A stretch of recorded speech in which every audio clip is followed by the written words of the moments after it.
you love to hate. Andrew Anderson spitting truth that just can't wait. Got a podcast like a punch right to your face. College sports villain taking it over the place. I'll bring the facts whether you like it or not. Dropping truth bombs, giving it all I got. They call me a villain.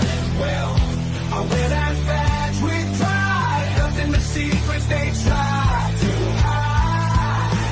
Hard rock in my veins, rebellious to the core.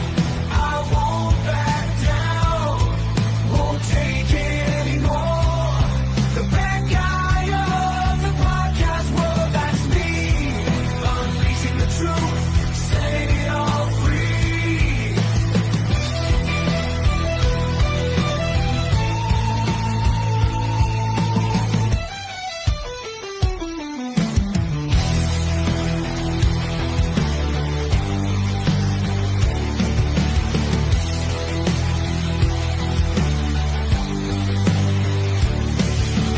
Unleashing the truth.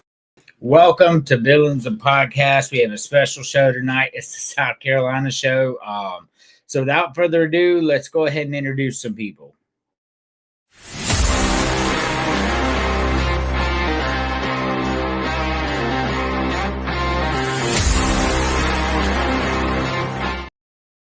Chris, what's going on? Just the same old, same old. Actually getting some good work in this week, for a change. We're not getting sent home for lack of work, so that's Nice. always a positive. And it was hot inside the shipping container today. Oh, I bet it was. So we got a special guest in the back. Can you hear me now? I think he's having problems with his audio or his but you can hear me, right, Chris? Yes, sir. Alrighty. All right, let's bring in our next.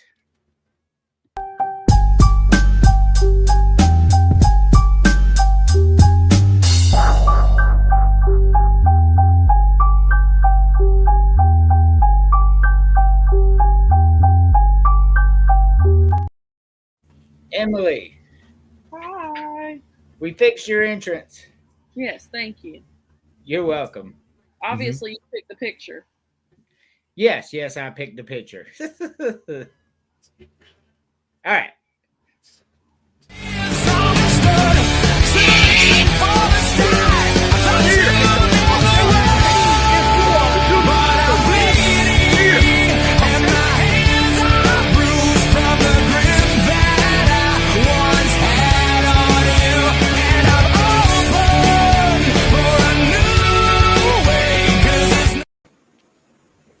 What is going on?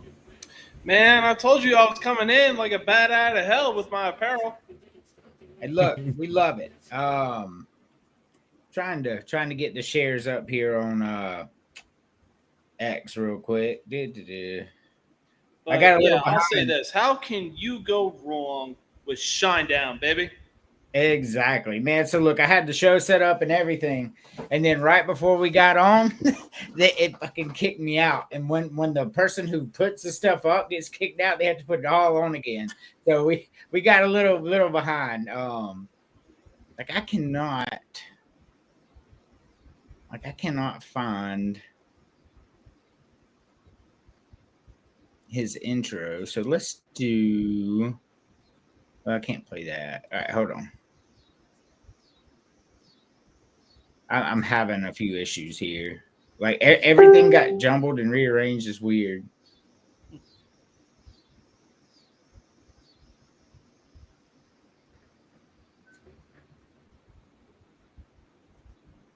Mm-hmm.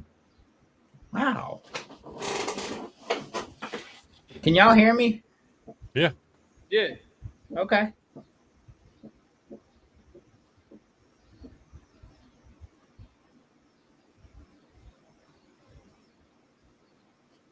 That is now.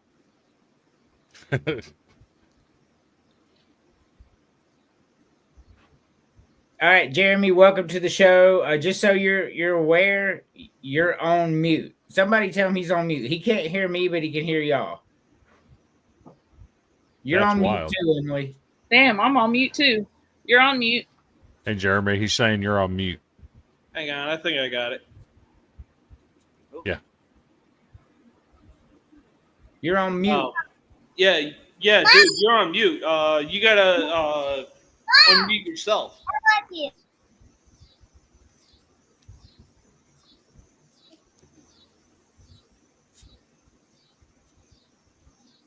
So on your box, there should be a microphone, and if you're looking at it, the top right screen.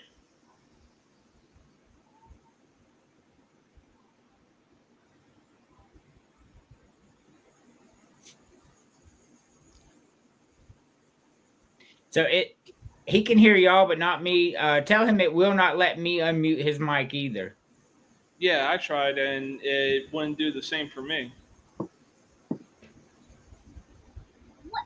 Yeah, below the screen that you're looking at, it shows all the little pictures at the bottom. Find your picture and click on your microphone.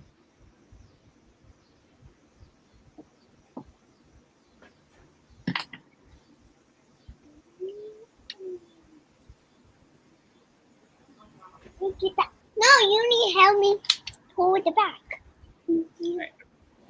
I don't know. That's really weird. Because he says he can hear y'all, but he can't hear me, and he can't get his. I wonder if that's a StreamYard issue. No, I don't think it's a StreamYard issue. I wonder if he goes out and comes back in if it'll work. Yeah, I was gonna say usually that might be the case. It might be.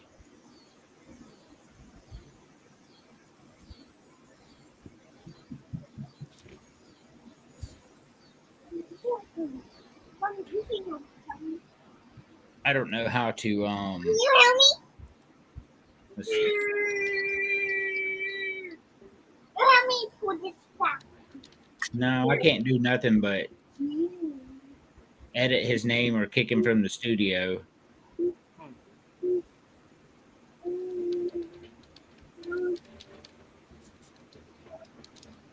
Anyway, so welcome to the South Carolina show. He'll get it fixed. Maybe he'll come out and come back in, and that'll help. Mom, you need shoes. Mom, you need shoes. Oh. No, I don't know if he can see the private message over there. I don't know. I sent him a private message on Facebook.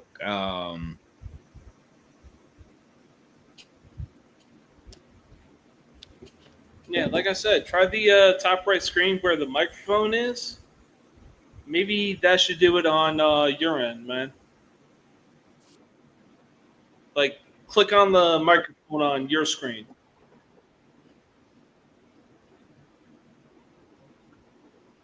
If his shows up like the bottom of the page on mine, you can hit the microphone. Yeah, it's on the bottom. Yeah, click on your microphone on your picture. Yeah. It's not doing anything. It's not doing anything when he does it. Try leaving and then coming back. Yeah, close out the StreamYard and then come back in. Mm-hmm. Yeah, there we go. So yeah, that should do the trick. Yeah, so when he gets back in, we'll keep. I guess that's what it is. I'll add a few more topics if we go through this fairly quickly. Because I didn't add nearly as much, but I'm looking at it, and yeah, we'll probably go through these pretty quickly. Do not shoot me with it. Let's see. Y'all let me know if y'all see him pop back in. I don't want to miss him. All right, so while we waiting on him to come in, I got a couple of FAFOs, and I forgot to play them last week. I don't know what happened, but let's play a couple while we wait. I know.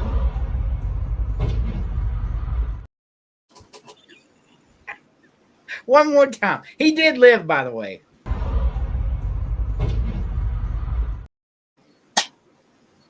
He's back. All right. Can you hear me? Say something. Yeah, now can you hear me? Yeah. Yes, sir. There we go. Yeah. Hello. I guess I just had to leave and come back in, man. Teamwork, right?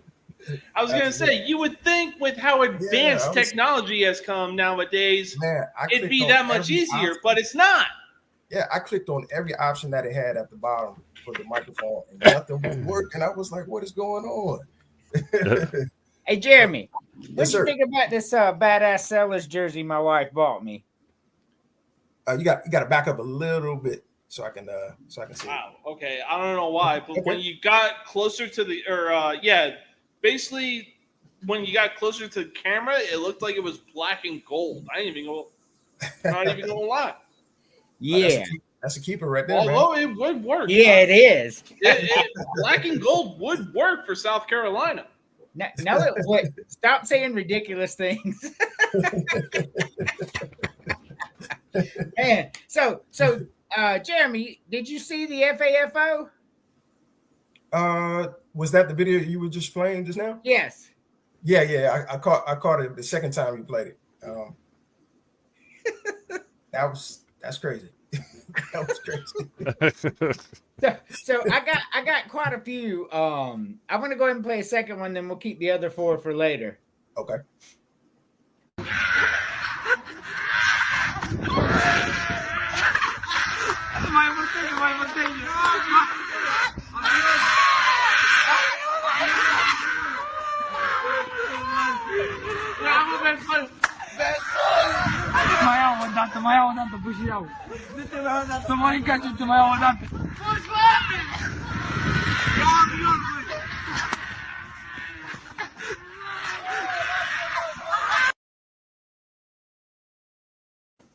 So what makes that FAFO is that's Romania, and that's a Romanian woman walking down the street, and those are Ukrainian immigrants that are just spinning her around. Like the screaming was real, and like all of them had a vicious car wreck. Like 2 days later, it said all 4 of them that were in there, and that's what we call justice.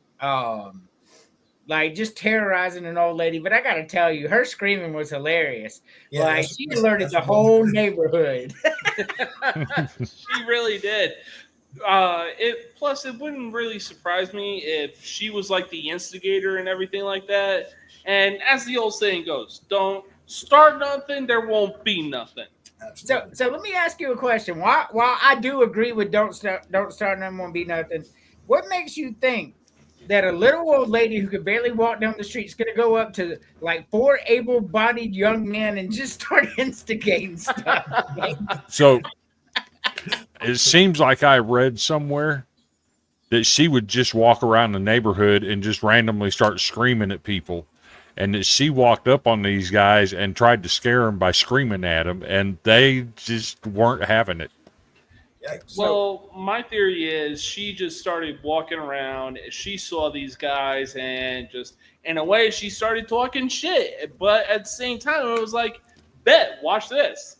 No, they were giggling, bro. That was not cool. Anyway, I know y'all aren't from Greenville, South Carolina, like I am, but there was a woman. She's popular in Greenville lore. She was a homeless woman. Walked around Greenville for like 60 years. Her name was Hubba Hubba.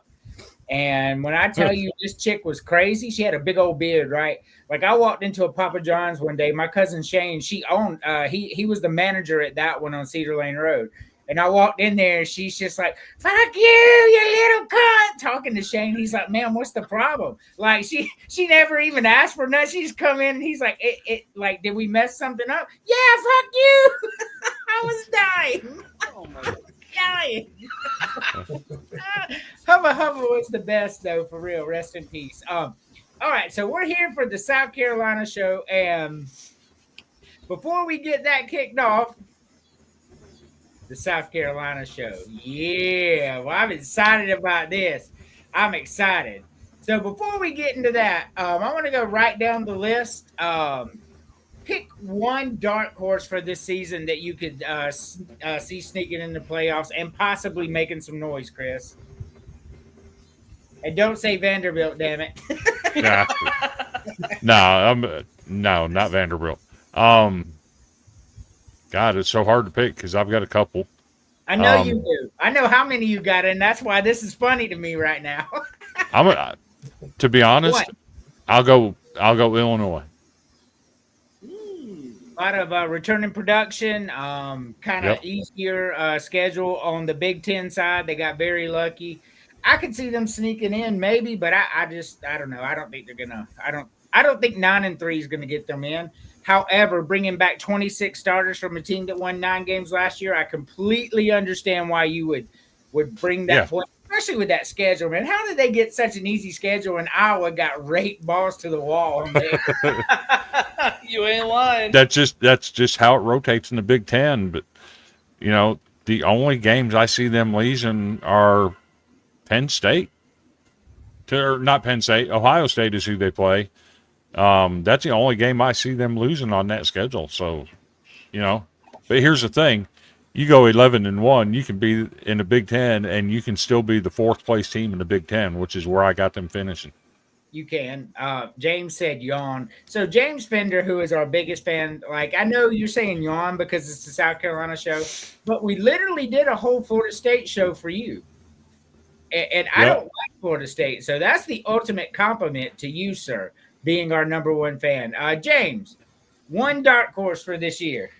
Well, first off, I will say, like, when I was doing a show, there wasn't a time where James and myself weren't talking about Florida State. But it must have been, or you know what? It must have been around the time that Florida, they had the Tampa Bay Lightning as Stanley Cup champions. We got the Florida Panthers as Stanley Cup champions, and just all the teams in Florida have done something, including State, except for Miami. He said, "I love that one. It was a good show because they've actually done something." I'm talking about the motherfucking Dolphins. Yeah. So who you picking? So my gut is Boise State, but I don't think they will be a dark horse, mostly because they lost a piece that made them a dark horse in the first place, being Ashton Genty. They lost quite a few pieces. Yeah, so that would definitely be a big dark horse.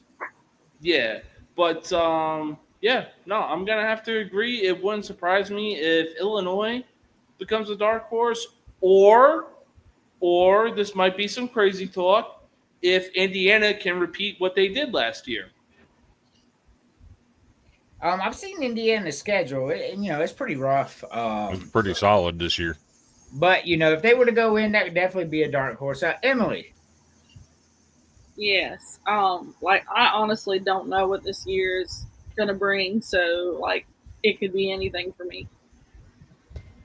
Okay. Jeremy. Well, this year, man, it's pretty much a mystery, man. With this year, you don't really know what this season is going to bring. With a lot of different teams. But all in all, man, if I had to probably choose a team, out of maybe Illinois, who else? It was Illinois, possibly Iowa State. And my third team that I would probably call out is probably Kansas State. I think Iowa State's going to be really good too. Yeah. See, Jeremy went with 3 teams. I only went with 1. I could go with 3 and put all 3 of mine in there. Yeah. I know you can, but that's why I said 1 for you, Chris. You could have 20 teams there. I was gonna say I got one other team. They're in the SEC. Mm-hmm. This dude right here been pumping them up going into the season. If their quarterback can stay healthy, Florida more than likely could be a dark horse as well. I agree. If Blackway stays healthy, Florida will be a force to be reckoned with because quarterback matters, and we will get more into that as the show goes along. For me, I'm going with Miami. Miami had a good, solid core. I was looking at their off seasons, really good. And I know a lot of people are like, "Oh, Carson Beck wasn't that dude," but Carson Beck was that dude when he went down before the playoffs. And all of a sudden, Georgia didn't have a chance, right? So Carson Beck must have been that dude. Who's cooking? So Yeah, well, look, And- I'll say in a way, Carson Beck, in some way, shape, and form for Georgia, was essentially Tua Tagovailoa for Alabama. The only difference is the guy can actually stay healthy. He ain't going to be lying on the field looking up at the ground like, what's up, Julio? I don't know why I- you would say I- that. Carson Beck's been injured twice in 2 years, bro. But He hasn't had concussion injuries or any kind don't of think injury so. that fucking Tua has had over the years. Can I have a word on Carson Beck? quickly. His first practice at Miami, he threw 2 interceptions and 3 touchdowns. He's not that dude. See, I disagree. If I'm Cristobal, I'm telling that stat to everybody. Oh, he threw 2 interceptions. Oh God, he's not really looking that good. And then he's gonna come out and torch people. Steve If you're going Spurrier off used to of do that shit practice all the time. stats, then Connor Shaw is the worst quarterback we've ever had here. I mean, I don't even know why I got him out there. He's throwing 5, 6, 7 interceptions. Then the dude turns around, never loses at home. Just bust people up. I'm not big on what happened in that. Carson Beck is that dude. Because I if was gonna Carson say, Beck if was you healthy really in the think playoffs Carson last Beck year- isn't that dude, then Caleb Williams is definitely going to win MVP this year. Caleb Williams is that dude too. But I No, think the if fuck he Carson ain't. Beck doesn't go down, That is a hill I'll die on. I think Georgia goes pretty deep in the playoffs last year, in my opinion. I think Miami's a force to be reckoned with this year. The more I look at them, the better they got in the offseason, man. That's really cool stuff.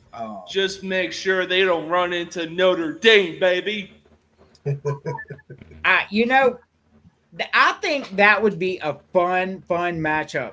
Notre Dame and Miami. I would watch it. They put that shit at 8:00 on a Saturday night. I'm watching Notre Dame, Miami all day long. Ooh, That's awesome. So Well, no, I was actually thinking Notre Dame, a rematch, Notre Dame, Georgia, because, like you said, Notre Dame had variables that helped them win the game. But, hey, exclude the variables. Let's go fully based offense, defense, and see who wins the game. Notre Dame don't want Notre Dame don't want no part of Georgia this year. I mean, We want Georgia. you don't want Georgia. We want Georgia. so And then Gunnar Stockton out there, man, they talking like the scouts and the reporters are talking about he's out there looking like the 5-star quarterback, and you don't want no part of it. Hey, Notre Dame got a legacy team going right now. Have you seen the amount of children from former NFL players that are on that team? And that's gonna that don't make them good. Very true, but still, practice makes perfect. But When I'm Notre just Dame gets the real schedule, we'll talk. I'm disappointed in everybody on the show because this is a South Carolina show, right? One of my dark horses, I've got Arizona State in there. My third dark horse is the South Carolina Gamecocks. I think if Lenore Sellers can continue on the path that he was on last year in his progression and development, South Carolina is a problem. But they're actually not a dark horse for me. I'm expecting them to actually get in. So that's Well, why I'll say this: that is a bold pick to have Arizona State as a dark horse. Do they have a lot coming back going into this season? Returning starter at quarterback. Okay. Well, here's the deal, and we're not gonna touch on the Big 12, but a second here. If Texas Tech doesn't win the Big 12, it will be the biggest shocker that I've ever seen because they just spent $27 million total on their roster in the Big 12. They should win that easily. Very true. Not to mention they're starting to pick up some great recruits as well. They just had number two defensive end in this class, I think for next year, if I'm not mistaken.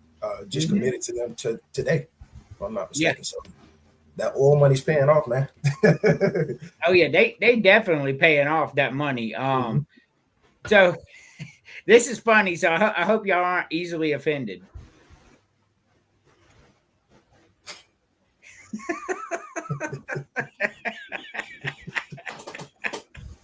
I'm dying. James is confused.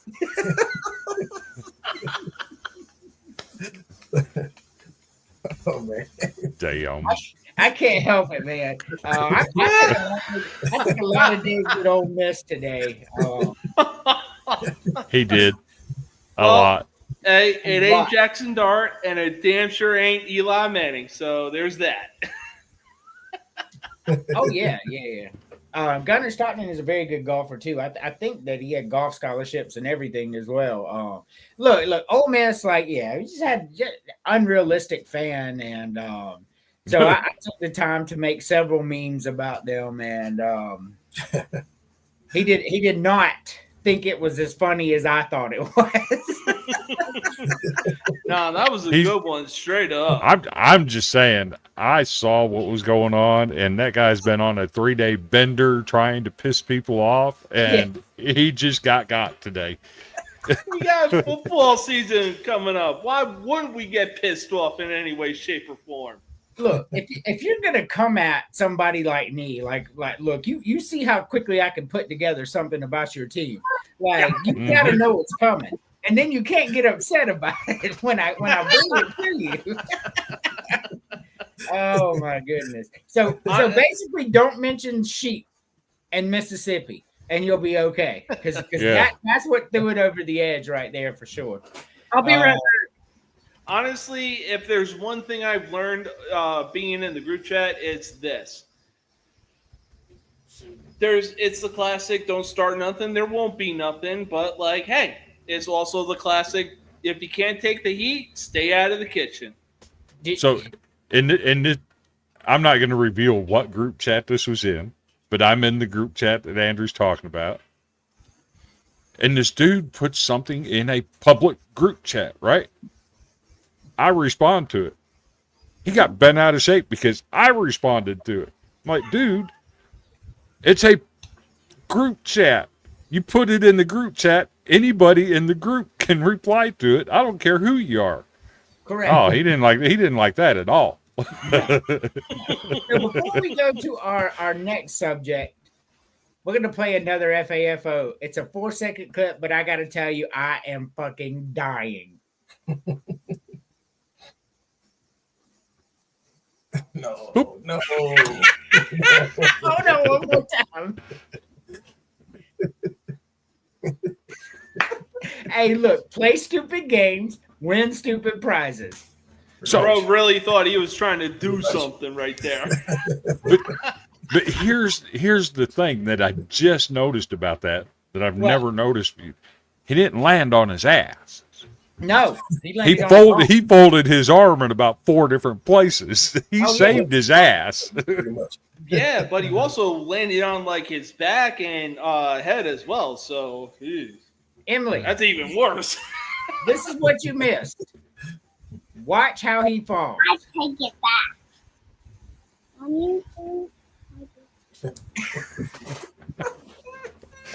It's hard for me to feel bad for you when you do dumb shit like that, for real. Facts. He messed himself up. Dying. And wait till you see the other 3 for later that I haven't even put, or the other 2. All right, so God. let's break into South Carolina.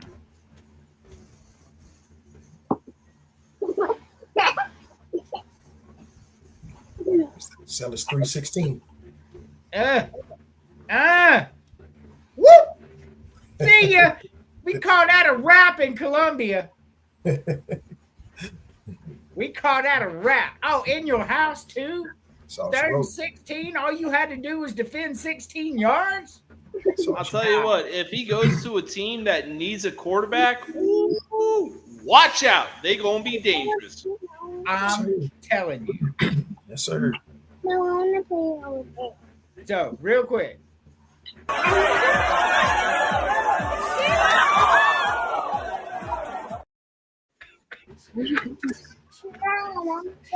just can't help myself. That's my favorite one.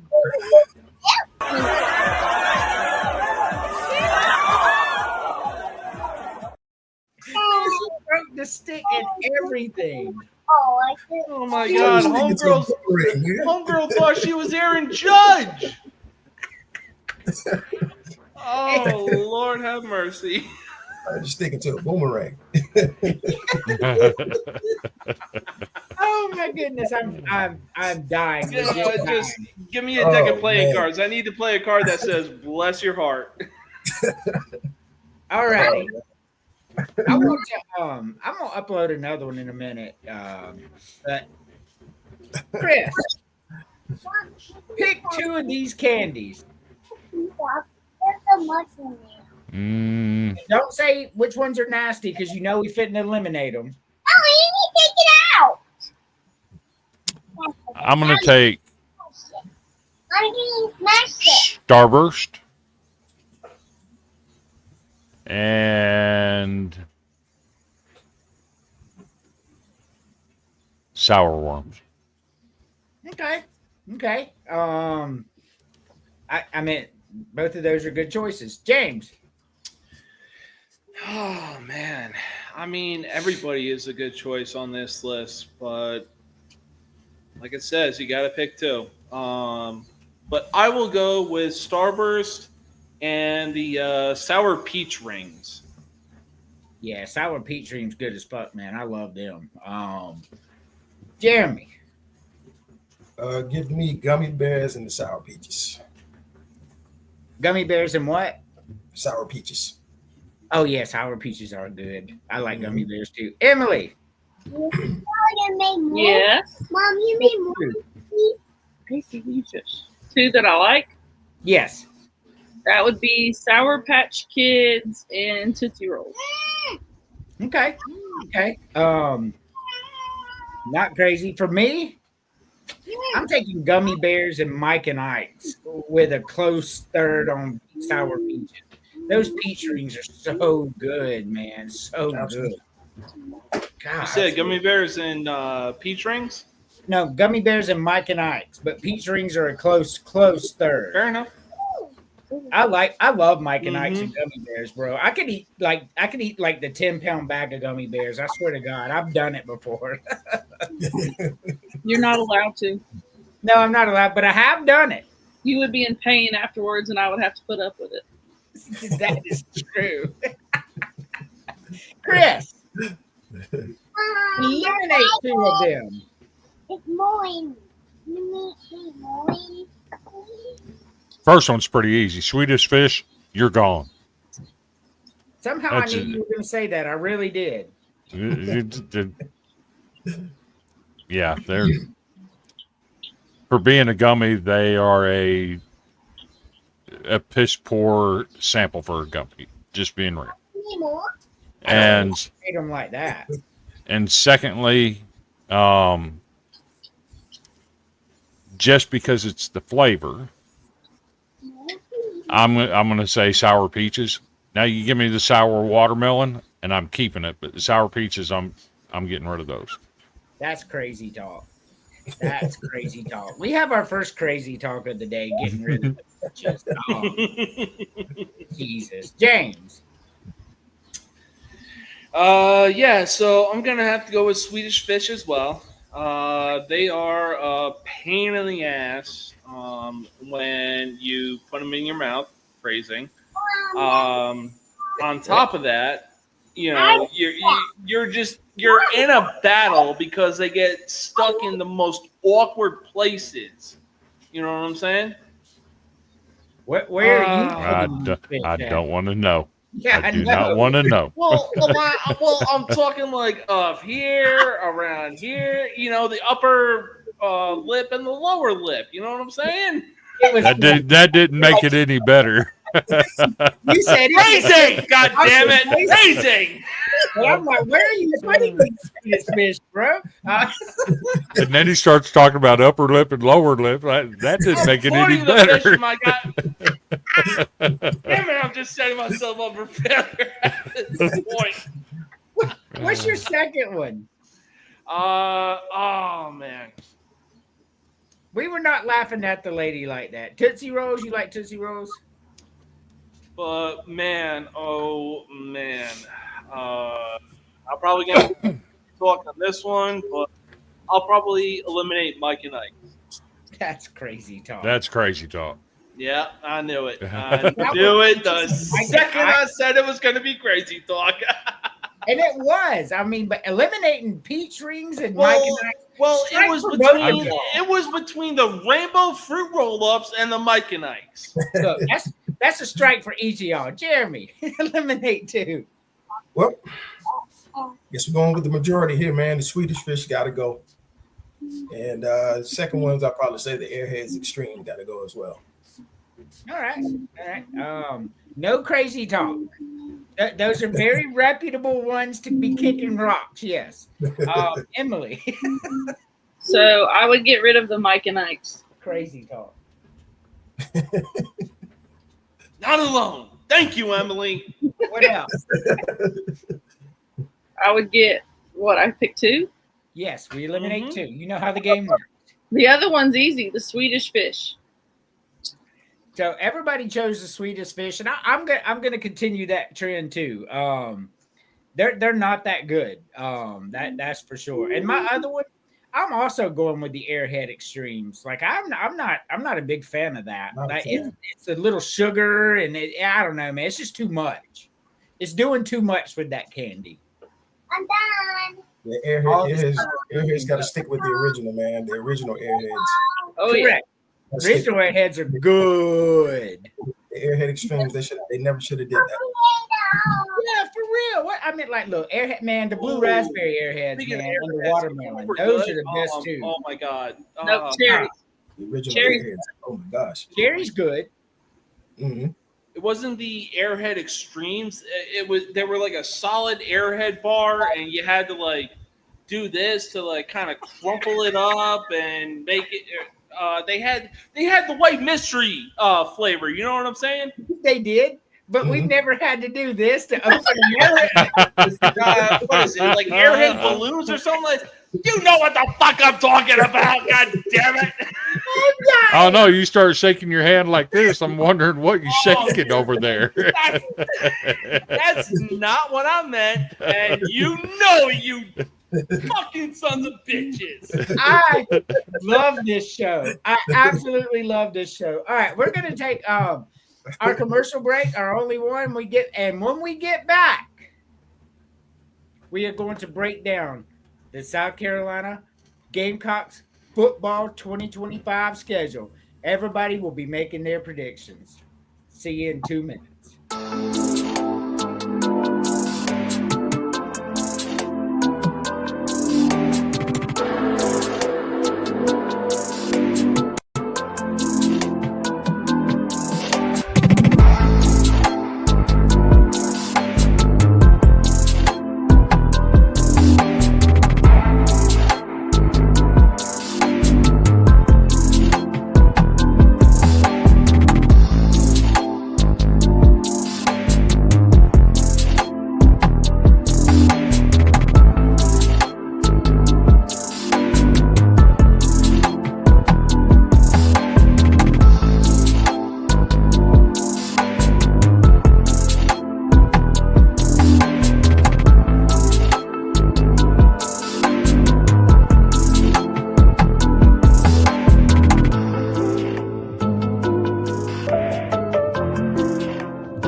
love to hate. Andrew Anderson, spitting truth that just can't wait. Got a podcast like a punch right to your face. College sports villain, taking it over the place. I bring the facts whether you like it or not. Dropping truth bombs, giving it all I got. They call me a villain. Well, I wear that badge with pride. Nothing but secrets they try to hide. Hard rock in my veins, rebellious to the core. I won't back down, won't take it anymore. The bad guy of the podcast world, that's me. Unleashing the truth, setting it all free.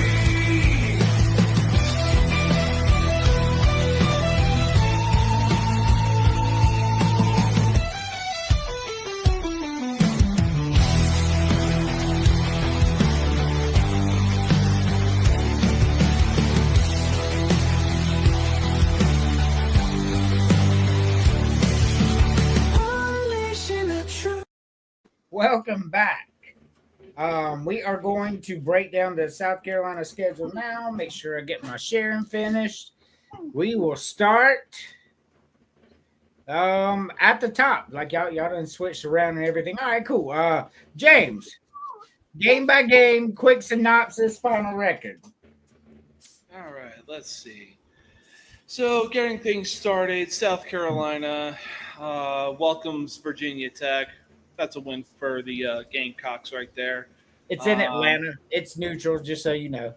Okay. Yeah, well, you know what? It may be neutral and it may be Atlanta, but guess what? South Carolina's still walking away with the win. Okay. Yeah. So they're at home versus South Carolina State. Unless they're doing something in the March Madness tournament, I got the Gamecocks decimating South Carolina State. All right, and then they're home again, welcoming Vanderbilt. Sorry, Vanderbilt. Y'all are getting beat. It may be a shootout. I'm not going to deny that. But South Carolina walks away in a really good game. I'm not going to deny that. At Missouri. Yeah, sorry, Missouri. Y'all are going to be the bottom of the fucking barrel. Unless you got a prime Drew Lock, y'all ain't doing shit this year. All right, after that, they welcome Kentucky. Yep. Yeah, that's a win. Kentucky, just stick to basketball. That's all I got to say.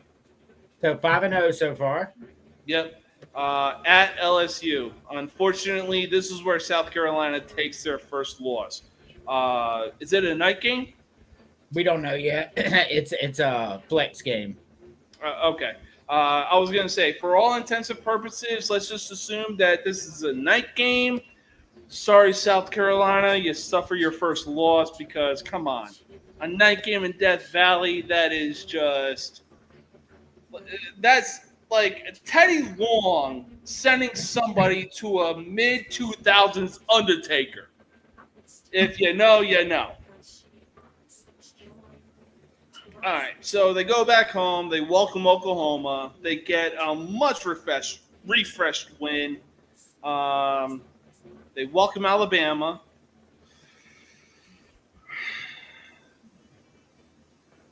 So, We'll be at that game, by the way, but continue on. oh, you'll be at South Carolina and Alabama? Yeah, Emily's Alabama fan. I'm a Gamecock fan. Hell yeah, we're going. Ooh, okay. Sorry, Emily. The sandstorm is powerful with this one. So I think that South Carolina gets the win over Alabama.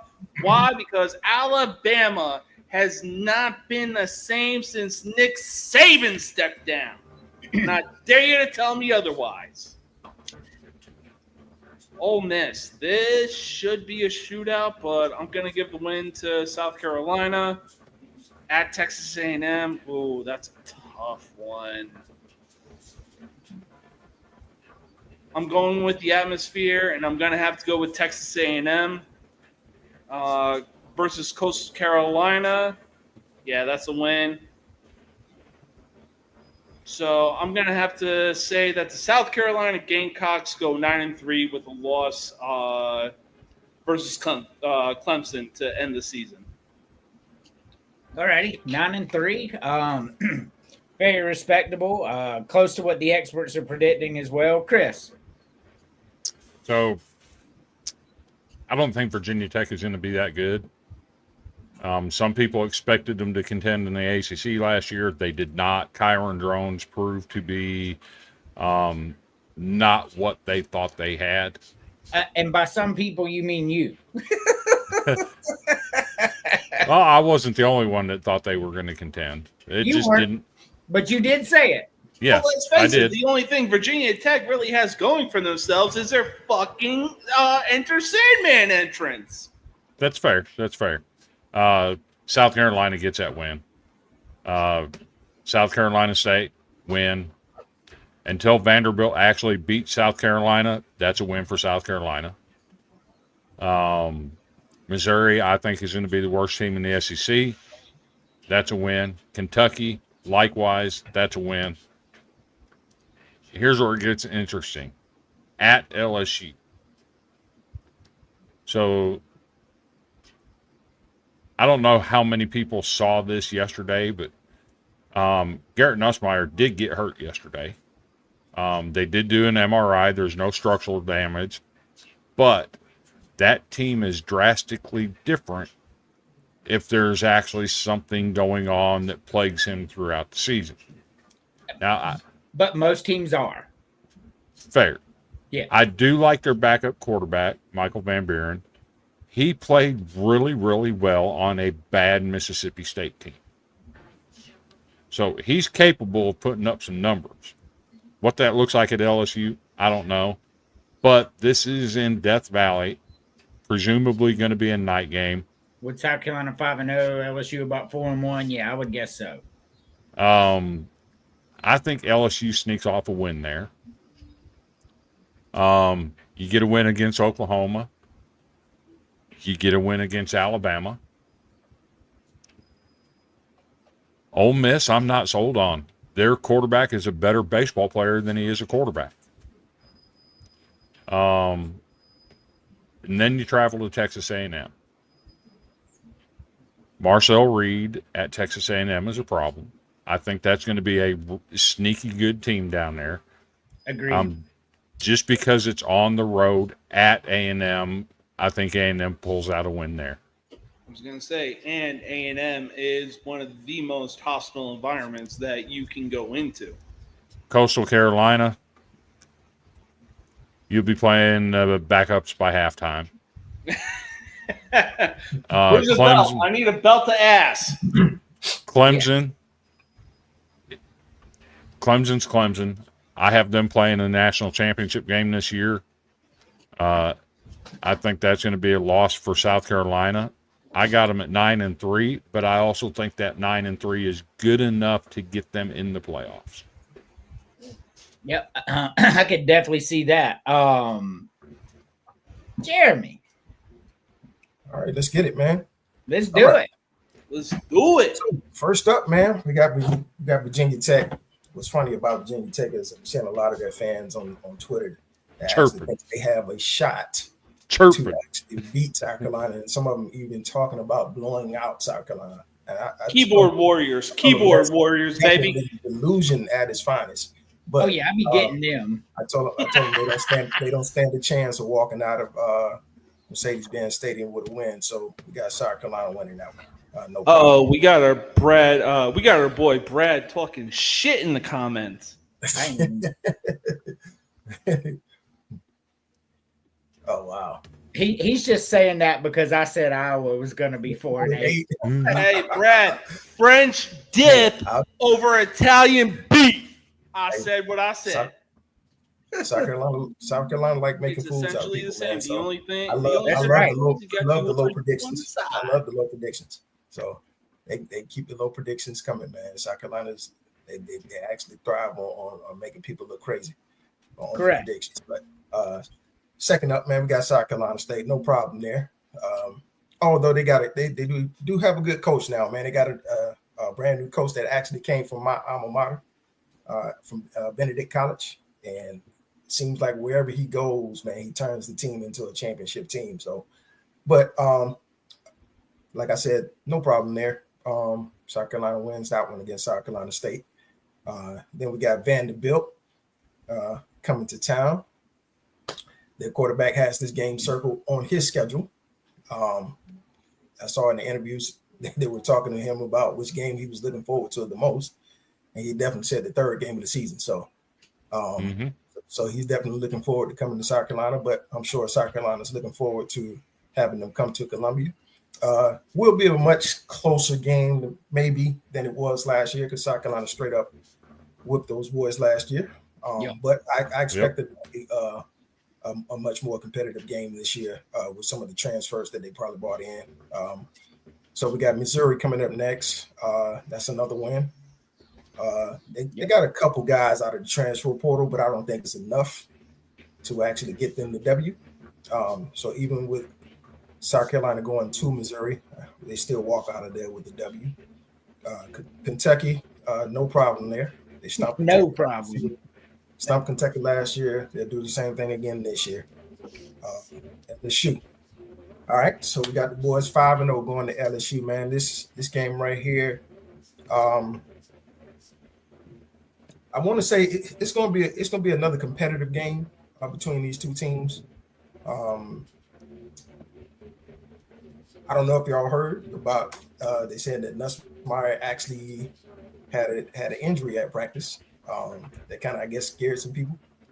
Some people were saying that it was very serious, but I guess somebody inside the program came out and said that he's okay, that those reports were false or whatever. But they were saying different things about his knee and he tore this or whatever, and, just different things that were floating around out there in the Twitterverse. But all in all, this will be another good game between these two teams, man. Not going to harp on what happened last season, although we know South Carolina should have had that game.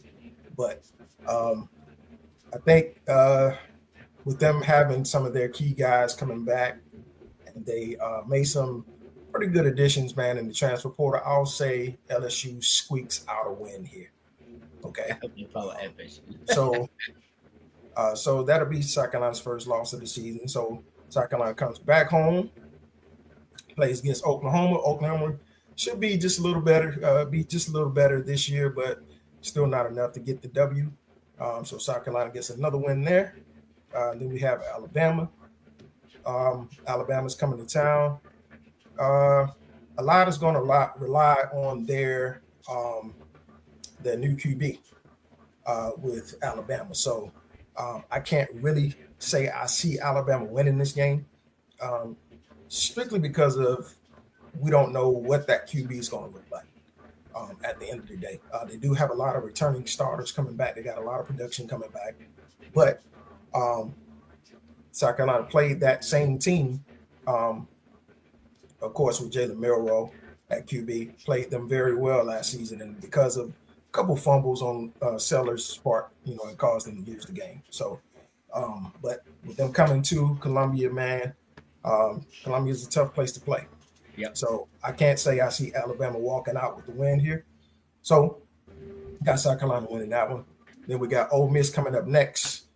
South Carolina's going to be looking for some revenge in this game because of what Ole Miss did last season. Okay. South Carolina didn't necessarily play their best against Ole Miss last year. Sellers was injured too. Yeah. Also, Sellers was injured. So they're definitely going to be looking to get some revenge in this game. Now, Ole Miss went out and it seemed like they went out to every single player in the transfer portal. Always do. To try to bring them in. I guess that's Lane Kiffin's MO, since the transfer portal became a thing. But all in all, man, I say South Carolina goes into Ole Miss and squeaks out a win there. Okay. Now Texas A&M, going to Texas A&M, man. Texas A&M is going to be looking for some revenge from last season. Okay. Because South Carolina straight stumped those boys. And I like to say Lit them up. that I gave those boys a little extra ammo before the game started because I was actually working that game. And they had me working right outside of the locker room. So I had a chance to actually talk to the players like one on one, like in the hallway, like as they come out of the locker room. I was one of the guards that was like kind of guarding the locker room.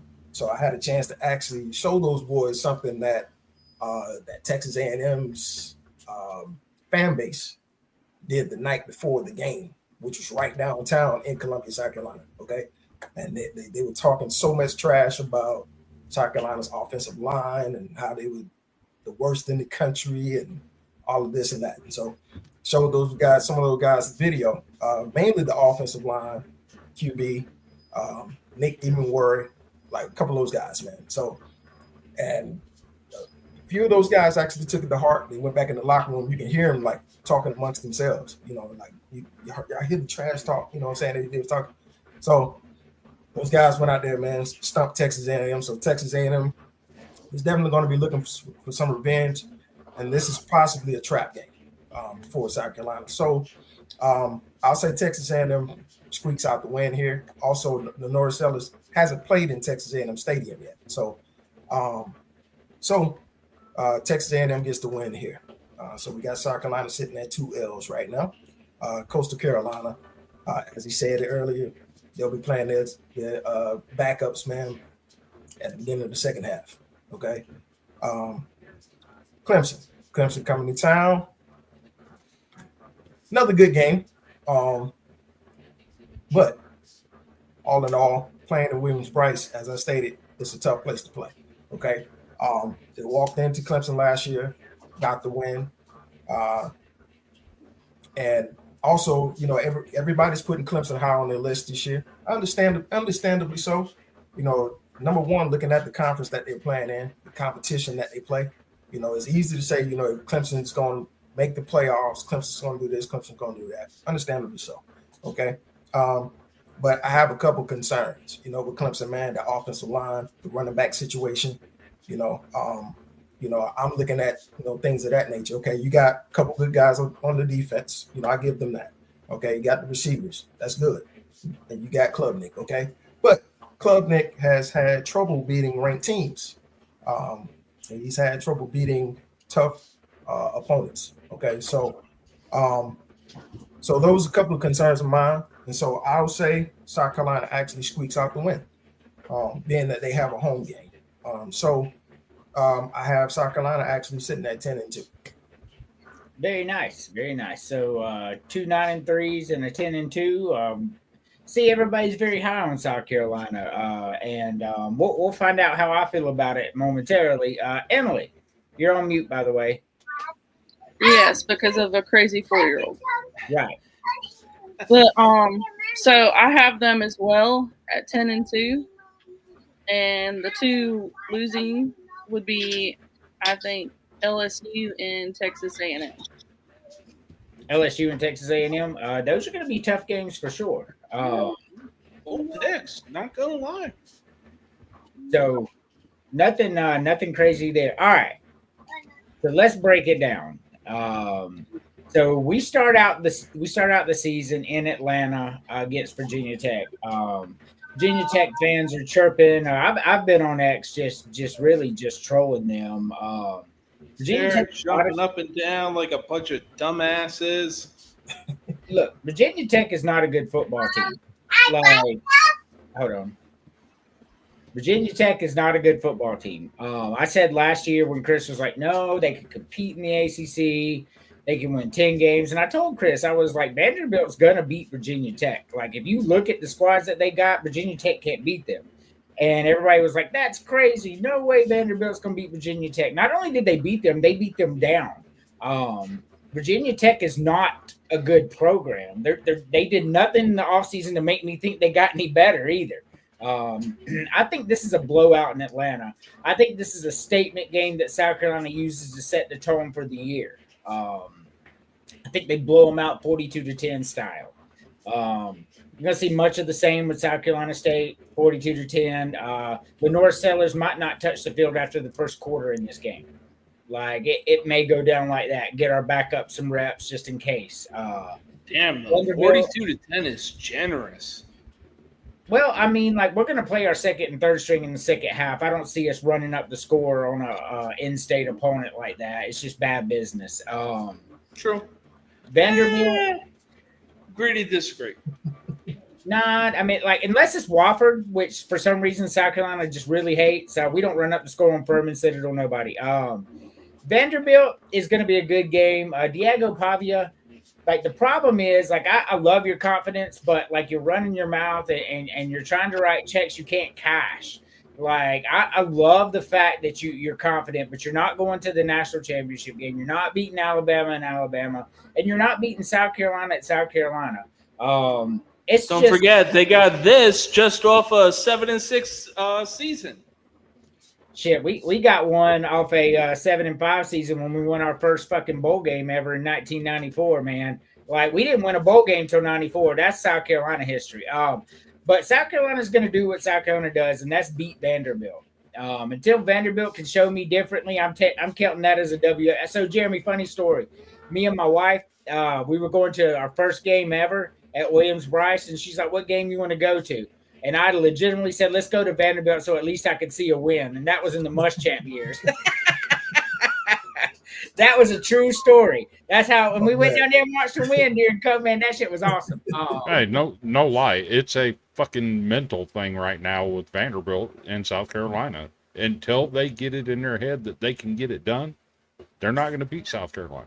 No. I think South Carolina is 29-4 in the all-time series. Like that's not a good look. I will say this though. The coach was it Clark Lee? Yeah. At Vanderbilt, I will say he's doing a good job. And this is, I really didn't know how it was going down, like behind the scenes at the program, or whatever, But I will say Clark Lee is doing a good job in transforming those guys' mentality, and to having the mindset of a winner, right? Because they. Just from watching the documentary that they put on Netflix, those guys, you could really see that it was starting to sink in to those guys' head, the mentality and stuff that Clark Lee is pushing into these guys. And you can see that they're starting to believe that they can win, against tougher opponents that historically they probably had trouble with, in the past. And so there's something there. I will give him that. He's starting to spark something in these guys, mentally, and then they're starting to buy in. Yeah, they're starting to buy into it, to what he's pushing into these guys. And on that topic of Clark Lee, think about it like this: 2 years ago, they went 2-10, finished the season on a 10-game losing streak, and you tell your starting quarterback and your top 2 wide receivers, y'all need to go. There's no place for you here. And you're sticking your neck out on a line like that. It was either going to pay off or blow up quick. And thank God it paid off last year. Mm-hmm.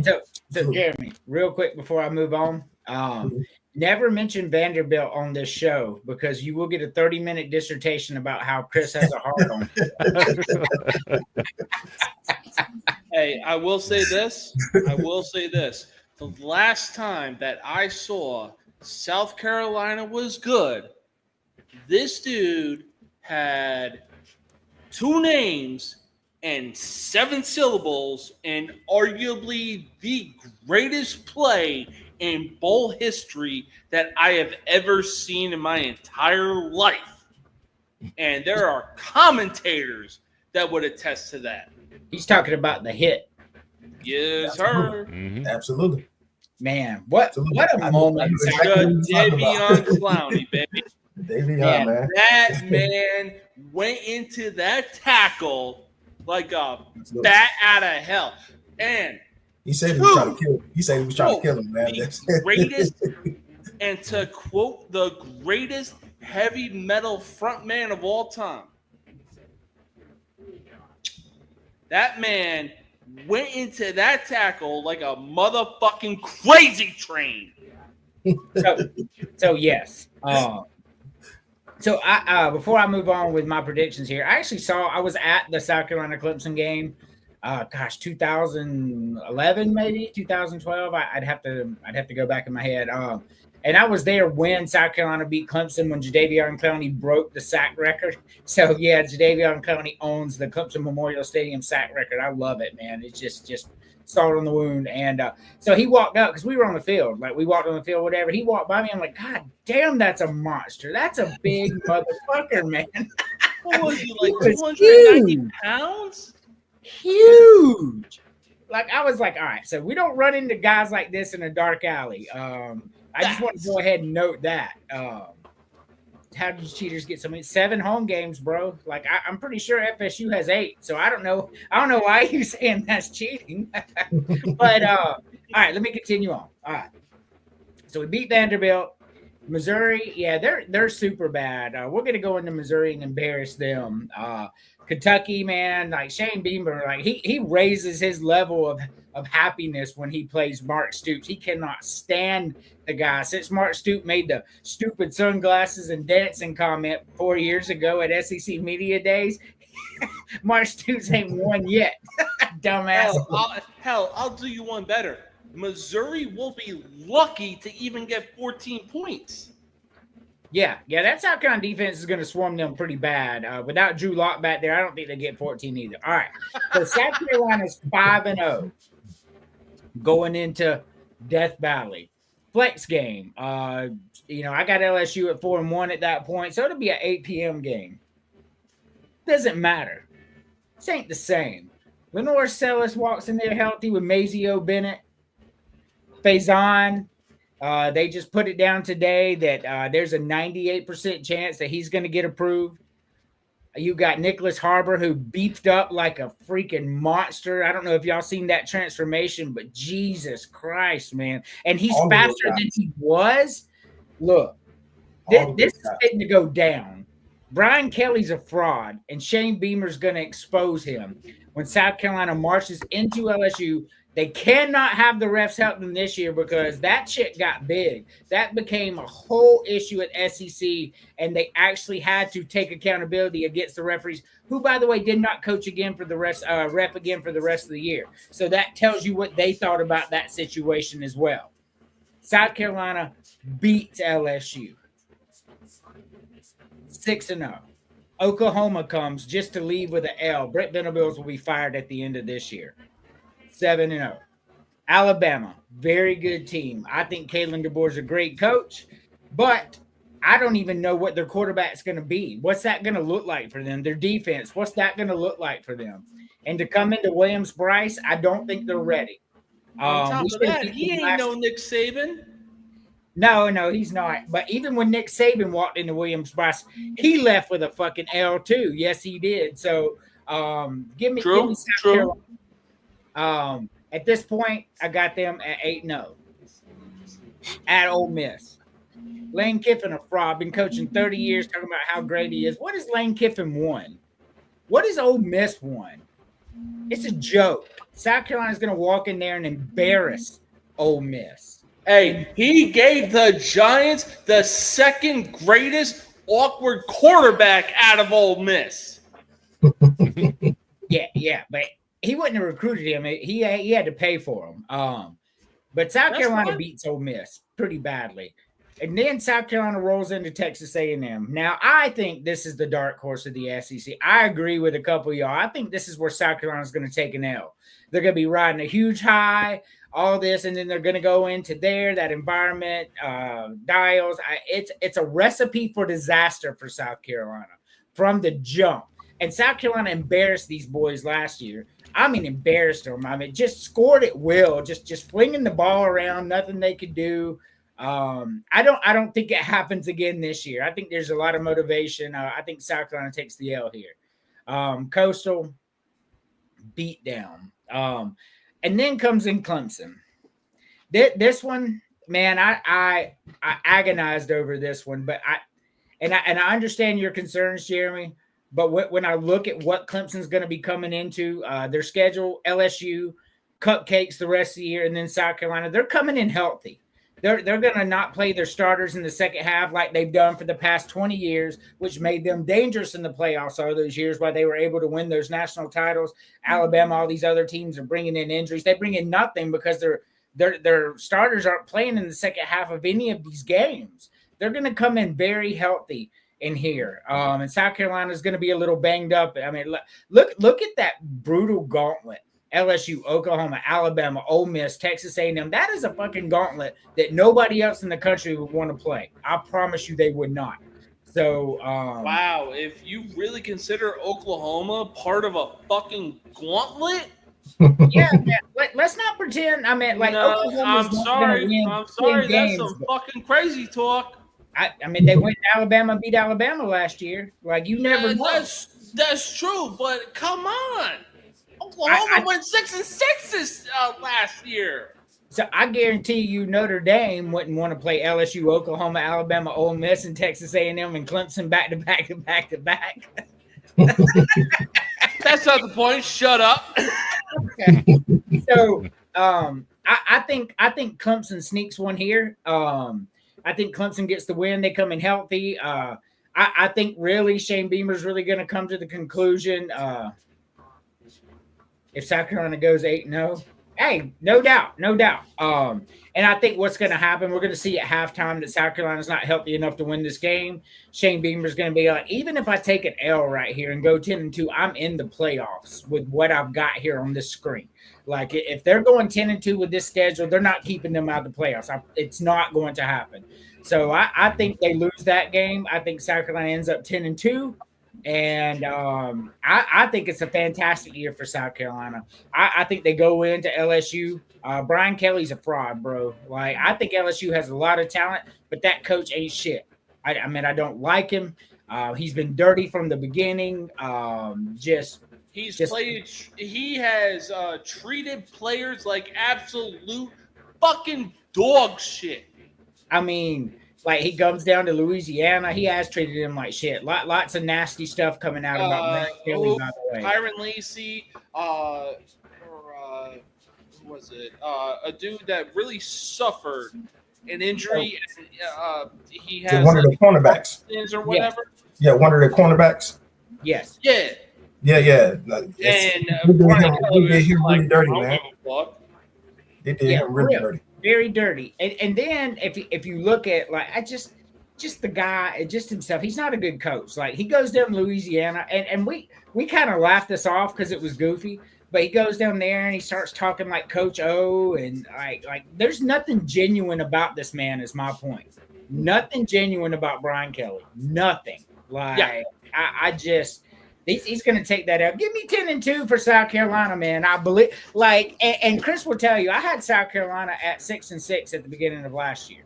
James can tell you, like, I was like, South Carolina's going to do no better than 6-6 until I see different. And last year I saw different. I seen a different Shane Beamer. I seen a different team. I seen a bunch of winners out there expecting to win every game like it was during the Steve Spurrier era. Because they expected to beat you in Spurrier. They really did. Like, they thought they were coming to beat you no matter who you were. And Shane Beamer has that same mentality because he said it. Even when he lost to Alabama, he's like, we expected to win this game, and we should have. We'll shore that turnover bullshit up. And he walked off the screen. I knew right then they done activated something in Shane Beamer. And I see it now. And I'm a believer. So I say give me all the smoke. Let me tell you my concern. Let me tell you about my concern, as far as Clemson is concerned. My concern is when they come to Williams-Brice, and, I mentioned their offensive line. I mentioned their running back situation. They don't have a stable running back situation. As I don't know if you all saw it or not, but they literally had to switch one of their receivers over to running back. I think Adam Randall.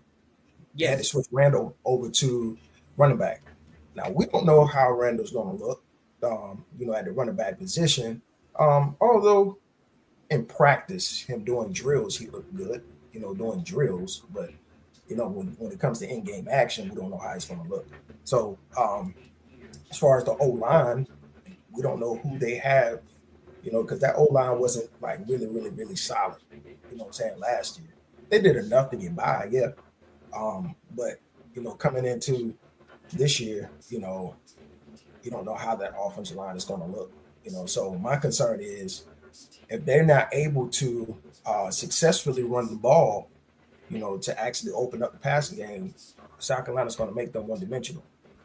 And so, although they do have the receivers, I give them credit for the receivers, but I feel like South Carolina's probably going to turn them into a one-dimensional team. And by no stretch of the imagination, South Carolina's DBs are not any pushovers. Okay, South Carolina's DBs are actually going to be the strongest unit on the defense this coming season. So, so they will have the actual players to go up against those receivers that Clemson has. Being that they went out, grabbed Brandon Cisse from North Carolina State, who's a strong DB, who played very well at North Carolina State. So he's very familiar with those guys. And then they bring back several of the DBs that they had last season, and all of those guys, as I stated, by the stretch of the imagination, none of them are pushovers. So if they end up turning Clemson into a one-dimensional team, I feel like South Carolina can edge them out with the win there. So that's my concern when it comes to Clemson. So if they can prove me wrong as far as the O line and the running back situation, then hey, they may come into Williams-Brice and get the W. But my concern is that offensive line and that running back situation. So we'll see how that plays out. So if this were week 3 or 5, I would agree with you 100%. Yeah. My main concern is coming in healthy the last game of the year after that stretch. And Clemson will. I've seen Clemson's schedule, bro. Hold on, I actually have it up. So we just read off our last 5 games, 6, 7 games, and we've seen how brutal it was. I had Clemson's schedule. Oh, yeah. So I don't know what happened to it, but we're talking about Wake Forest, NC State. I mean, like these aren't the same that South Carolina is going to go through. I do think that if South Carolina and Clemson meet in the playoffs on a neutral field and healthy, I think South Carolina would get that win. Right. I just think the injuries always mount up on us by the end of the year. We've seen it happen to us with Clemson for as long as I can remember, and probably you too, Jeremy. I mean, Clemson runs through this little Duke and Wake Forest, fantasy land that they go, and for our troubles, we get Georgia, Florida, Tennessee, Alabama, LSU, and then Clemson at the end of the year. I will say last year was an exception. As far as on the injuries. Yeah, last year was an exception because they came in to that game very healthy last year. They did, and we took the W. We won 2 out of the last 3, so that's encouraging.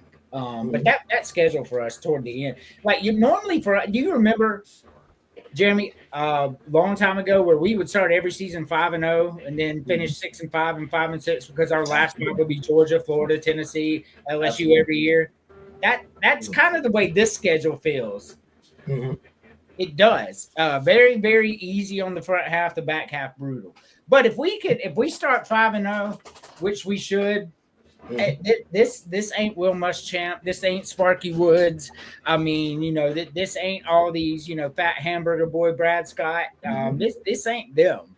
Yeah, there's a different mentality with this team, man. So correct. I feel that the whole approach is very, very different, with this team.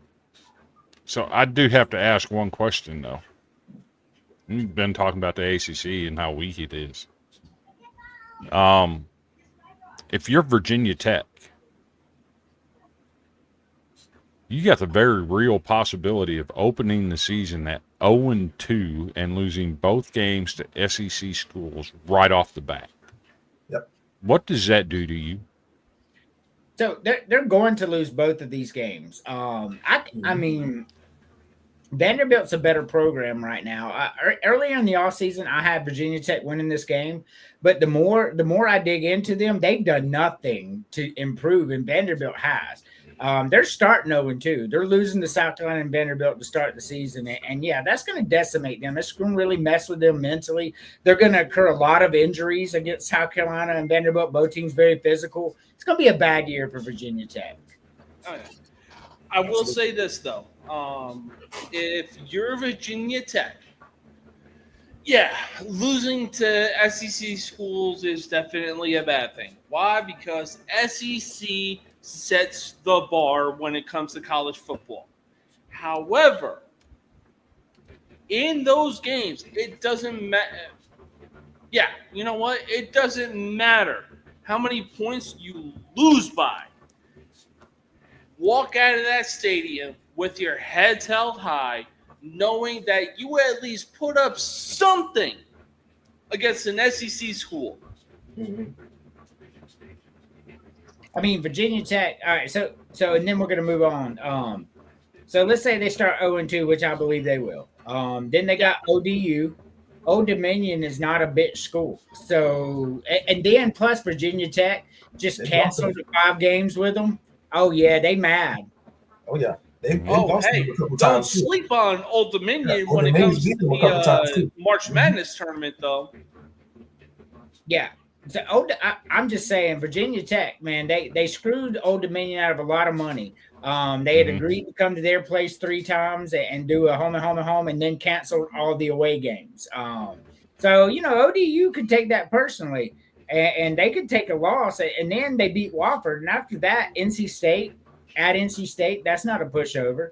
Wake Forest, Georgia Tech, who's better than Virginia Tech, Louisville, who's better than Virginia Tech, Florida State, who's probably better than Virginia Tech, Miami, who's better than Virginia Tech. This could be a bad year for Virginia Tech, y'all. A really bad year. Let's believe it. Wow, So, just off of those names, yeah. Mm-hmm. all righty. James. Ooh, this is a fun one. Yeah. Who's the best quarterback in all of college football? In all of of all time. No, this season. Okay, going into this season? Correct. Okay. Yeah, that's a different story. But Miami doesn't have Cam Ward. Otherwise, I consider him. Let's see. Notre Dame doesn't have Riley Leonard. And even if they did, he wouldn't be on this list, but continue. No, he wouldn't. Probably top 15, not going to lie. But, I mean, there's only one answer and one answer only. And the dude is on the fucking picture. So you're going with Cade Klubnik? I'm going Cade Klubnik. Hey, no crazy talk here. I'm the one who made this graphic. Chris. All right, here we go. It's time for me to eat some damn crow. And I'll eat it with pride, damn it. I said going into last year, Cade Klubnik was not that dude. He hadn't shown me anything. Complete average quarterback at best is what I thought. But then 2024 happened. I saw 2 quarterbacks that developed more than anybody in the nation. One was Lenore Sellers, who I didn't trust going into last season either. But you know what? He developed. I'll give him his Cheerios. Cade Klubnik developed too. So when you put a list together of the best college quarterbacks, you got the names like Drew Allar, Luke Altmaier, Lenore Sellers, Marcel Reed. But at the top of them, in a class by himself, is Cade Klubnik. So I would just like to provide some context for Jeremy here about that. So last year, Chris said South Carolina was losing 7 games because South Carolina had the worst quarterback in the SEC. He ranked Lenore Sellers. Yes, I did. Yes, I did. Understandably so. Right. He was brand new, never played a game, right? He said Cade Klubnik was terrible. So I told him, I said, I've been watching Lenore Sellers. He's going to be just fine. And I said, you're dead wrong. I said, Cade Klubnik is really good. Chris said, you're crazy. He sucks, blah, blah, blah. And by the end of last year, man, this motherfucker was lighting shit up. Anyway, Jeremy. All right. So I'm going to have to disagree with Cade Klubnik here on the simple fact that, as he was stating last season, Cade Klubnik didn't beat not one ranked team in the SEC. Okay. Now, of course, we look at their competition that they play in the ACC. Okay. A lot of the competition that they do play is weak. All right. Now, Cade is basically going to have to show me that he's the best QB in the country. Okay. And until he can do that, I'm going to have to say Sellers because of the way Sellers developed last season. Sellers closed the season as the hottest QB in the country last year. Okay. And with the work that Sellers has been putting in this offseason, Sellers is looking scary right now. He's looking very scary. Sellers is casually tossing 70-yard bombs like it's nothing. He wasn't doing that like during the season last year. The guy is put in some crazy work this offseason, and he's looking very, very scary right now. So, and I have a feeling that Lenore Sellers is looking to pick up where he left off this season. Okay. So, like I said, I'm gonna have to say Sellers, unless Klubnik can show me that he's the best QB in the country and go out this season and beat these ranked teams on his schedule from the SEC or whatever ranked teams they may have. If he can go out here and show me and beat these teams, then I can eat some crow and say, hey, Cade Klubnik is the best QB in the country. But until that time, it's Sellers. He did beat 2 ranked teams last year. Unfortunately, neither of those teams deserved to be ranked. They just happened to be ranked when they played. Florida State, not SEC, no. Florida State was ranked when they played. Of course, we saw them go 2-10, and it's Florida State was trash. You know what? Before the season started last year, I told everybody Florida State was going 2-10, and they laughed at me. And I was like, I guess you'll find out. And then, of course, it went down that way. For me, it's Cade Klubnik. Well, you know what? I will say this. I became a firm believer when they lost to Georgia Tech in fucking Ireland. Yeah. I was like, oh, yeah, it's all downhill for Florida State going into this year. For sure. Their transfer QB now, he's talking a lot of trash, saying how they're going to beat Bama. And he's doubling down on what he's been saying. Like all the trash talk he's been talking about Bama, he's standing on it. He said they beaten Bama this year, and he's not backing down off of it. He don't care what nobody say. So that's going to be an interesting game, man. First week of the season? Yeah. I will say this though: one quarterback that is within shouting distance of Cade Klubnik is definitely Drew Aller. Yeah, for sure. Penn State was definitely ahead of their time. Unfortunately, they ran into Notre Dame, but man, this season is going to be a lot of fun. He's in the conversation for sure. Yeah, Drew Aller. I'll say like the old saying says, man, to be the best, you got to beat the best. And so that's what I say. Cade's going to have to go and show me. True words of a fucking wise man being Ric Flair. Yes, sir.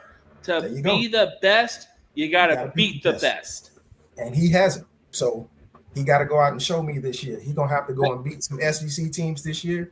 And if he can do that, I'll proudly say, hey, Cade Klubnik was the best QB in the country this year. I'll probably we'll see in week 1, LSU at Clemson. But we're going to take a little commercial break. I got to go grab the boys something. We'll be right back in 2 minutes.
already, like I was saying, we'll find out first week of the year. I don't think LSU comes into Clemson and wins. I don't think Brian Kelly has it in him. I think it's a bad year for LSU.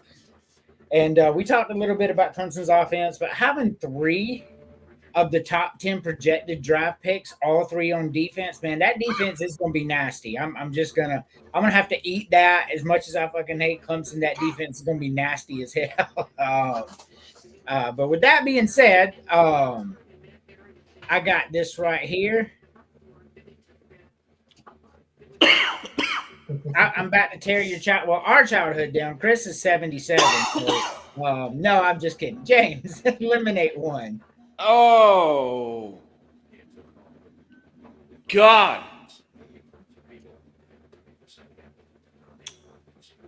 You know what? I'm going to go ahead with the one movie that literally traumatized me as a kid. I'm going to have to go with The Fox and the Hound. I'm a fox, I'm a hound, and I'm an emotional fucking train wreck because of you fuckers. Hey, look, would you let a fox live in your house? Unfortunately, a fox killed my cat, so you're right. All right, Chris. It's actually fairly easy for me. I enjoyed The Lion King. Enjoy Beauty and the Beast. Who doesn't love a great love story? Yeah, about Stockholm Syndrome. Fox and the Hound was another good one that was meaningful to me. I just never got into Robin Hood. That's crazy talk. That's okay. We're gonna come back and pick our favorite after this. Robin Hood, he says. Jeremy. I have to say Fox and the Hound. Fox and the Hound.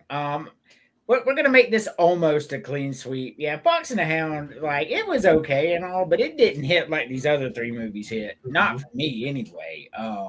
Sorry, but for me, it was the look back scene. Yeah, for sure, man. When the old day, yeah, that sad movie, man. I mean, you know, like she's looking back, and the fox is like, "You're leaving me? Fuck, I don't want to." Hey, it be that way. But I'm with y'all on that. Like, yeah, Fox and the Hound got to go. You can only save one, James. Save one? Oh man, this is almost too easy. Now, you might call it the Hamlet of Disney movies, but this was easily my favorite movie when I was a kid. If I want to save one movie, I'm going to have to go with The Lion King. Okay. I like The Lion King.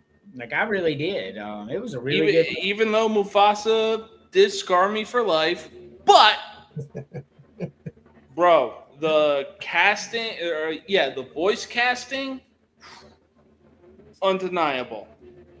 Oh, yeah, for sure. I mean, it was a great movie. Like, Chris will probably eliminate it. No, I was kidding. Now, Chris, which one are you saving? So, I'm actually saving Beauty and the Beast. Great movie. Great movie. And it's a great plot, too, where the ogre, the dude that doesn't feel confident in himself, that goes out and wins the heart of the beauty queen. You know, that's a great story. That's my life, dude. He's a monster. Snatched her off the street, kept her imprisoned. He won that heart. I love the movie too. I'm just messing with you. But while I'm talking,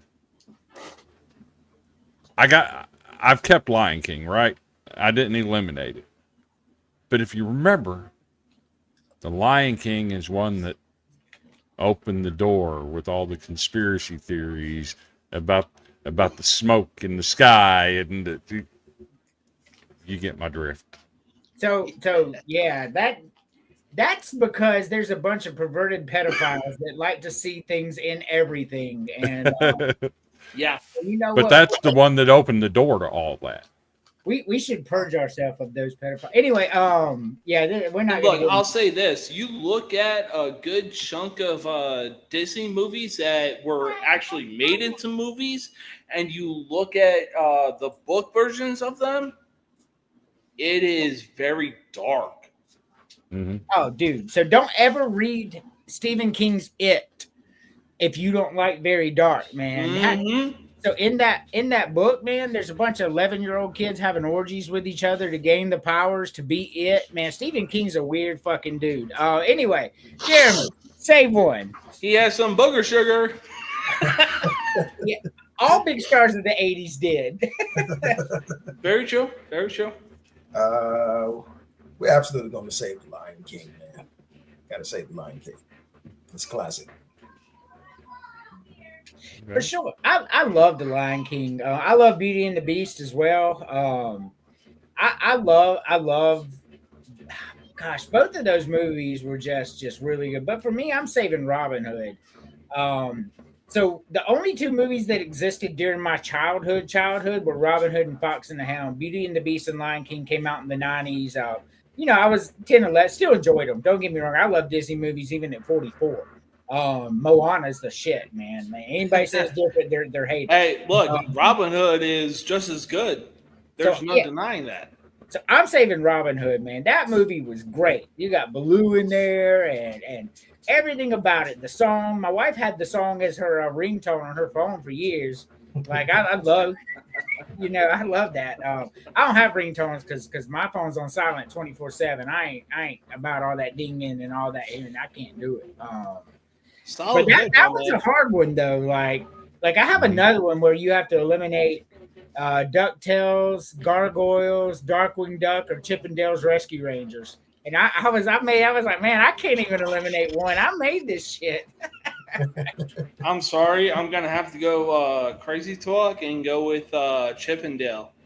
Mm-hmm. Like Darkwing Duck, Gargoyles. What was the other one? Darkwing Duck, Gargoyles, Chippendale, and Darkwing Duck, Gargoyles, Chippendales, Rescue Rangers. Hold on. Oh, yeah. It might have been Rescue Rangers because Rescue Rangers was a fucking shit. Yeah, Rescue Rangers, DuckTales, Gargoyle, and Darkwing Duck. Oh, okay. Yeah, that's a tough one right there.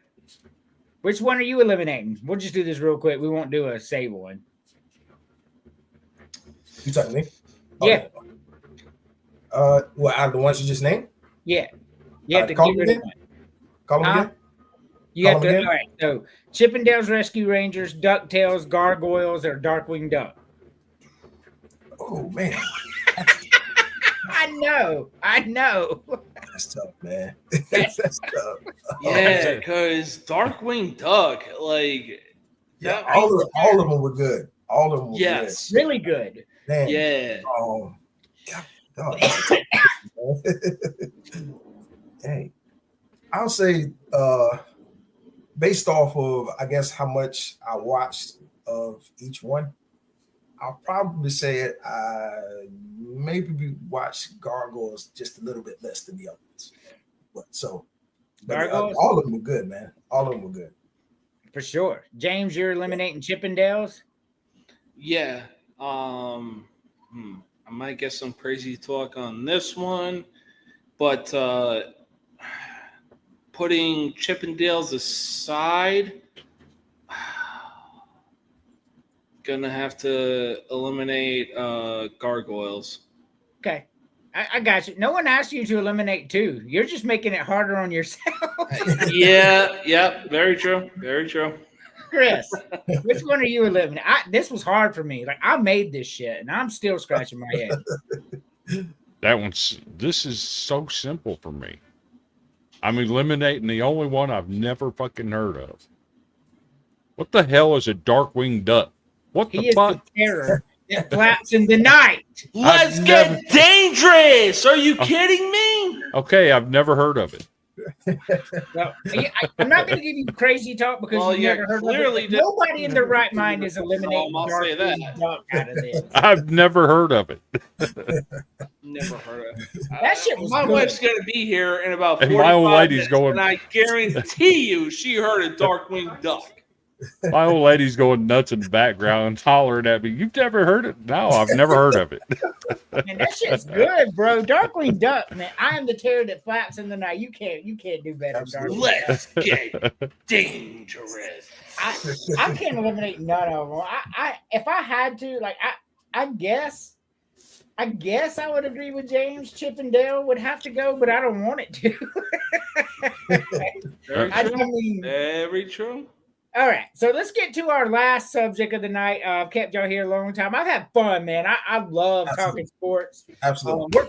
We're back to sports big time now because the whole off season we did movies and food, mostly food, music, It's time all to get that. it. Because, Jeremy, the one thing that we found out during the college football season, my ratings are up there. We have 200, 300, 400, 500, 600 people watching at a time. In the off season, when I was talking about college baseball and basketball, bro, we would look at sometimes the counter would say 3. So no one cares about me outside of college football. So I had to adapt into this food. And Hey, look at the counter, though. Look at the fucking yeah, we got 50 counter. people right now. Let's go. We appreciate all of you. The South Carolina show, man. I'm so excited football's back. So our last one. All right. Pick one per row. What about them Gamecocks? Oh, I can't wait. Kick the ball. James, pick one per row. I'm so ready. Oh, okay. Yeah, this is hard. Hard as shit. Probably the hardest one we've ever done. Yeah, it might as well be. Okay. You know what? I'll go with fried chicken. Second row, I'll go with a steak. Third row, you can't go wrong with meatloaf. And the fourth and final row, give me a goddamn country fried steak.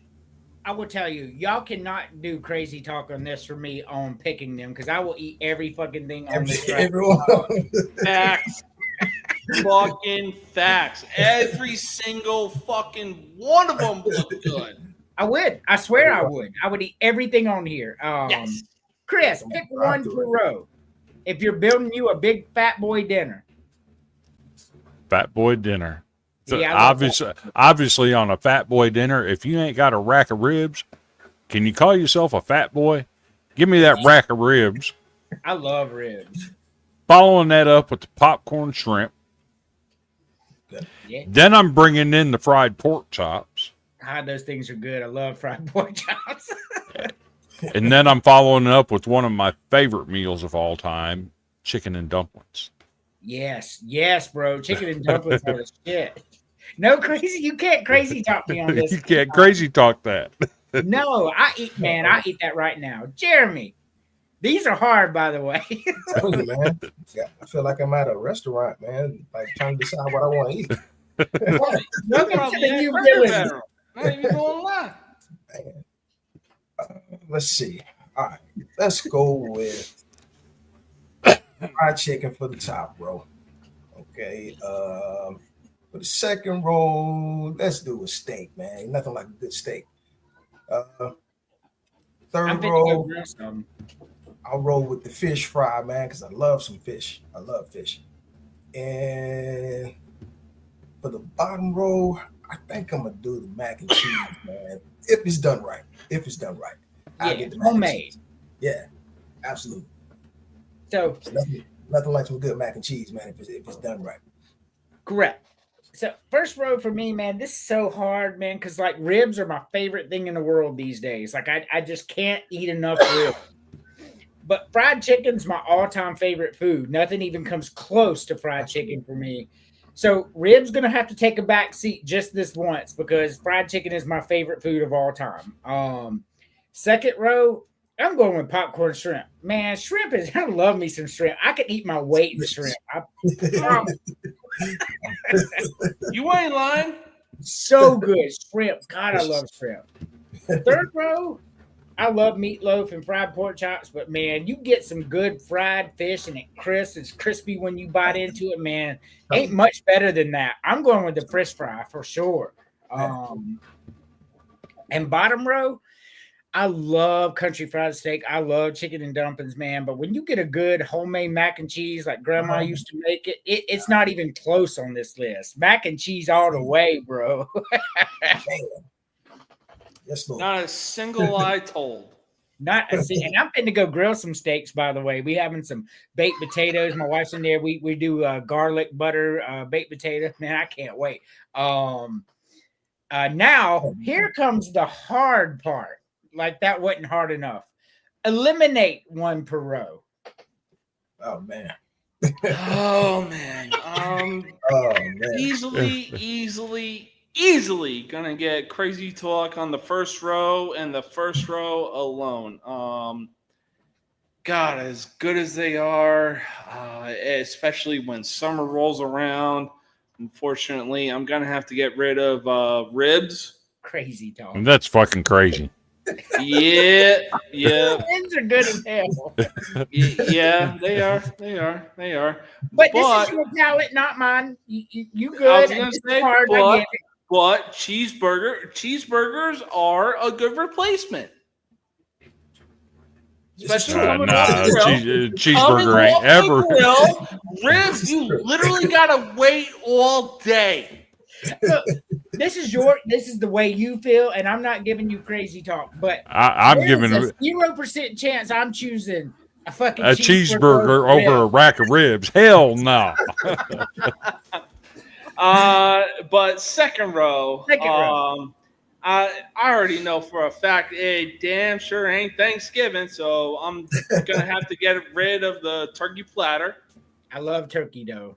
Turkey's good, but popcorn shrimp is just as good. That's a hell of a diet. Shrimp's better. Shrimp's better than turkey. Last told. And here's when the crazy talk begins. So it already started in first row. What are you talking about? I'm sorry. Here's when the crazy talk gets even crazier. Okay, good story.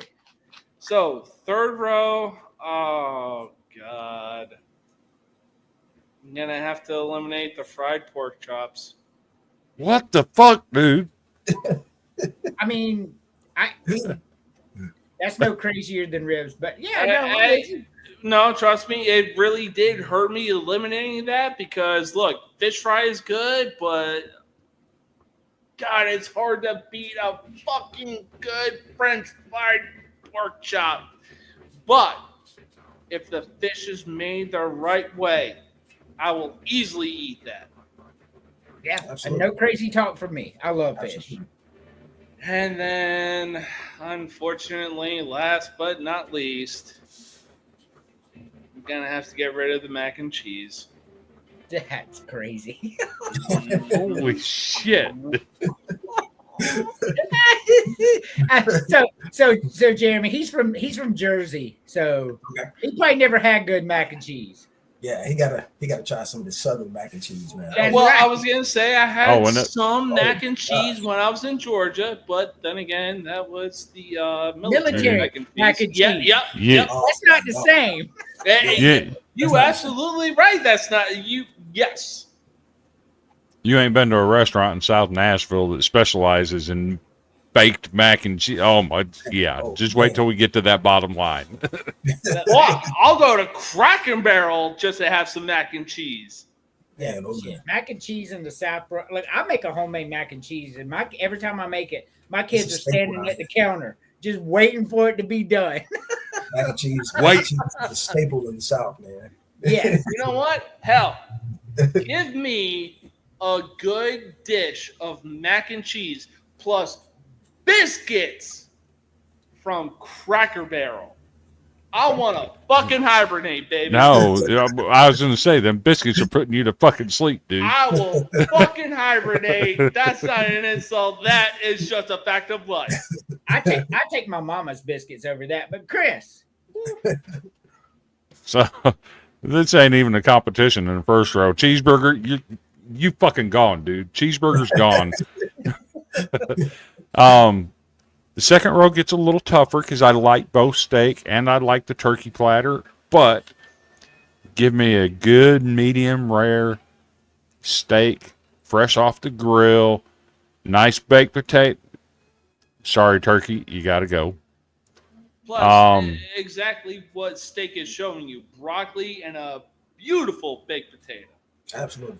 I might get some flack on this one. The third row, it's hard as hell to find a meatloaf that's done right. A lot of times you'll go to a restaurant, it'll be raw in the middle, or it'll be overcooked and dry. It's so hard to get a perfectly cooked meatloaf without doing it yourself. So I'm going to have to say meatloaf, you gone. And third row, or fourth row, I'm just saying, if you ain't never had no Mama D's baked mac and cheese out of South Nashville, you don't know what the fuck you're missing. Because that's some, they advertise it as soul food, and it comes with soul rolls. Give me that mac and cheese. Sorry, country fried steak. The dumplings and mac and cheese go over you. Alrighty. No crazy talk there. Jeremy. All right. Let's see. As much as I love a good cheeseburger, man, I'm gonna have to say cheeseburger's gone. Only because I'm keeping the steak on the second row. Okay. So there's my beef. All right. I love popcorn shrimp, so turkey gonna have to take a back seat on this one. On the third row, because I kept the ribs on the top row, I got more pork, so I'm gonna have to rule out the pork chops. Only because I love meatloaf, man. My mom's meatloaf, amazing. So I'm gonna keep the meatloaf. And on the bottom row, I'm gonna have to say I'm gonna rule out the chicken and dumplings. And I'm gonna keep the country fried steak and the mac and cheese. All right. So no crazy talk. So this is where Jeremy's gonna start looking at me funny here. So row one, the cheeseburger could go. I mean, cheeseburgers are cool and all, but they ain't even close to ribs and fried chicken. Like Nope. Those are my favorite too. Second row, yeah. The second row, man, steak gotta go, man. Steak, man. I'm not a fan of steak. I'm gonna grill some tonight. But turkey, I love some turkey, man. Turkey, like, oh my god, and popcorn shrimp, yeah. I'm eliminating steak at this point. Now the thing about turkey, you get that good brown turkey gravy and put it over the turkey and the dressing that goes with it. Oh, it's hard to beat it. My wife makes the gravy out of the turkey. She gets the stuff out of it and makes a uses giblets and whatnot. Oh my god, that's so good. Third row, you're about to notice a trend. Meatloaf, as much as I like it, it's going to have to go. I love fried pork chops, and fish is one of my favorite. If you notice that the hamburger meat portion of this, I ain't eating it. I mean, it's okay and all, but red meat makes me sick. It makes me not feel good. So that actually tips a lot of the reason why I don't like steak and cheeseburgers and all that as much, because I don't feel good after I eat it. Understandable. And on the bottom row, man, eliminating mac and cheese, man. I don't know how much crack you smoked before the show, James, but mac and cheese is the best, bro. Yeah, country fried steak gonna have to go in this scenario. Now I love country fried steak, but chicken and dumplings. Eliminating mac and cheese. The fuck you talking about? What? Yeah. You eliminated mac and cheese. Yeah. And That's I got crazy. fucking crazy talk for it. It is crazy talk. I'm just rehashing how crazy that was. So you're eliminating chicken and dumplings. No, I'm eliminating country fried steak. Okay. I love chicken and dumplings. Okay. My Aunt Susan, My Aunt Susan makes some homemade chicken and dumplings, y'all. I swear to God, man. Like I they're was gonna better than say it Kraft. sounded like you were gonna eliminate mac and cheese, and I'm like, hold up, you're gonna So pull me the odd man out when you're doing the same fucking thing? No. so I give you all something to try on your mac and cheese, right? Get you a can of Rotel, and when you make your mac and cheese, put about a third or a half a can of that Rotel in. Oh my God, Rotel mac and cheese. Jesus, it's some good shit. I got a better one for you. So my sister made this. She made this all the time when I was a kid. She calls it dog food. She gets some hamburger meat, browns it, Yes. gets a big block of Velveeta cheese, puts some Rotel in there, and then dices some jalapenos and chunks in there, and lets it sit in the crock pot. That shit is good. Yep. But with that being said, You Lord, the Lord, you Lord, for Sunday. You Lord, the Lord, you Lord, for Sunday. You Lord, the Lord, you Lord, the Lord. so we did have Bye Bye Bye for a couple years on there. It was the perfect outro, Bye Bye Bye, but it got popped so many times for copyright, man, that I had to take it down. They were not big fans of that at all. Me using that. Apparently, NSYNC doesn't share very well. No, I'm just kidding. I know it's your property. Final thoughts, James. Yeah. So unfortunately, I won't be available tomorrow. My wife and I are going to be taking a lovely trip up to Wisconsin. She has been dying to take me there since we have been in El Paso. But next week, when we get back, oh, is it ever on? Oh yeah, for sure. So when you go to Wisconsin tomorrow, make sure you visit a cheese manufacturer and get you some fresh cheese curds straight off. You can't beat them straight out of the fat manufacturer. That's some good shit. Up. Yeah, straight up. Yeah. So no Mercy Sports will not be on tomorrow, but it'll be back on next week. It'd be cool.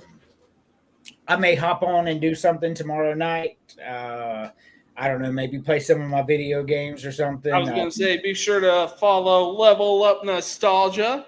Yeah, man, I'm having a blast. My wife bought Final Fantasy 1 through 6 for me for my birthday on the Xbox. You know, I was they're going to old say, games. how goes Assassin's Creed? So I've got just a little bit left to beat that. I beat most of it. I kind of got a little, needed a little break. So I'm playing Final Fantasy 1 now, but I'll go back. But I love it. Jeremy, final thoughts. Well, I am looking forward to the season, man. I'm expecting a few surprises, as I stated earlier in the show, man. This season is going to be a mystery. You have a lot of new quarterbacks, different schools, a lot of new transfers. So I'm expecting a few surprises this season, man. So no one really knows, what this season holds. You have a lot of people with their rankings and different things of that nature, and I don't really try to feed into too much of that because, as I stated, you have a lot of players that have moved to a lot of different teams, man. So nobody really knows what to expect. So these teams can really come out and really be the total opposite of what a lot of these media experts are expecting to happen.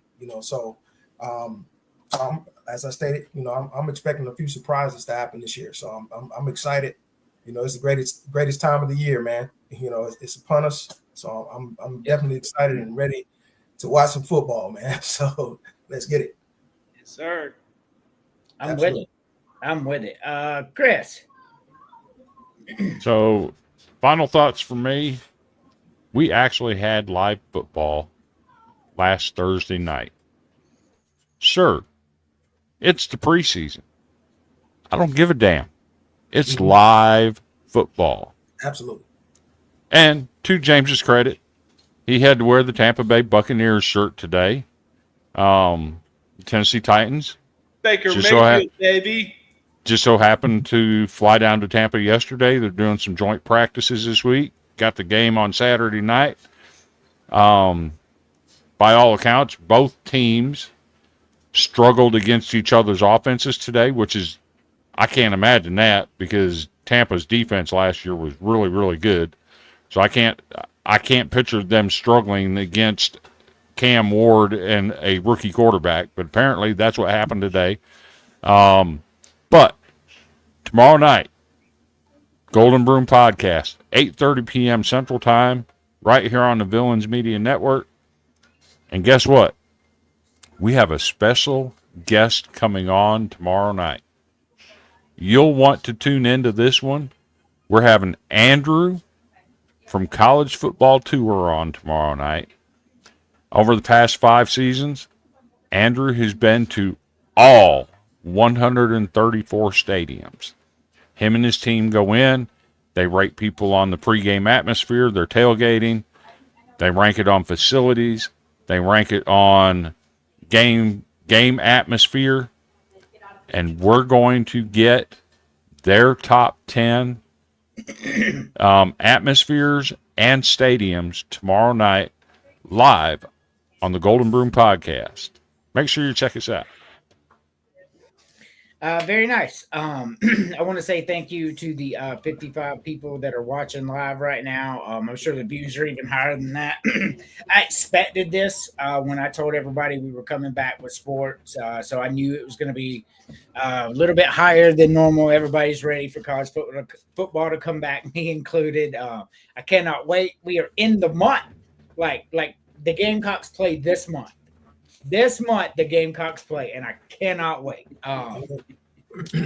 But End of this month. What's that?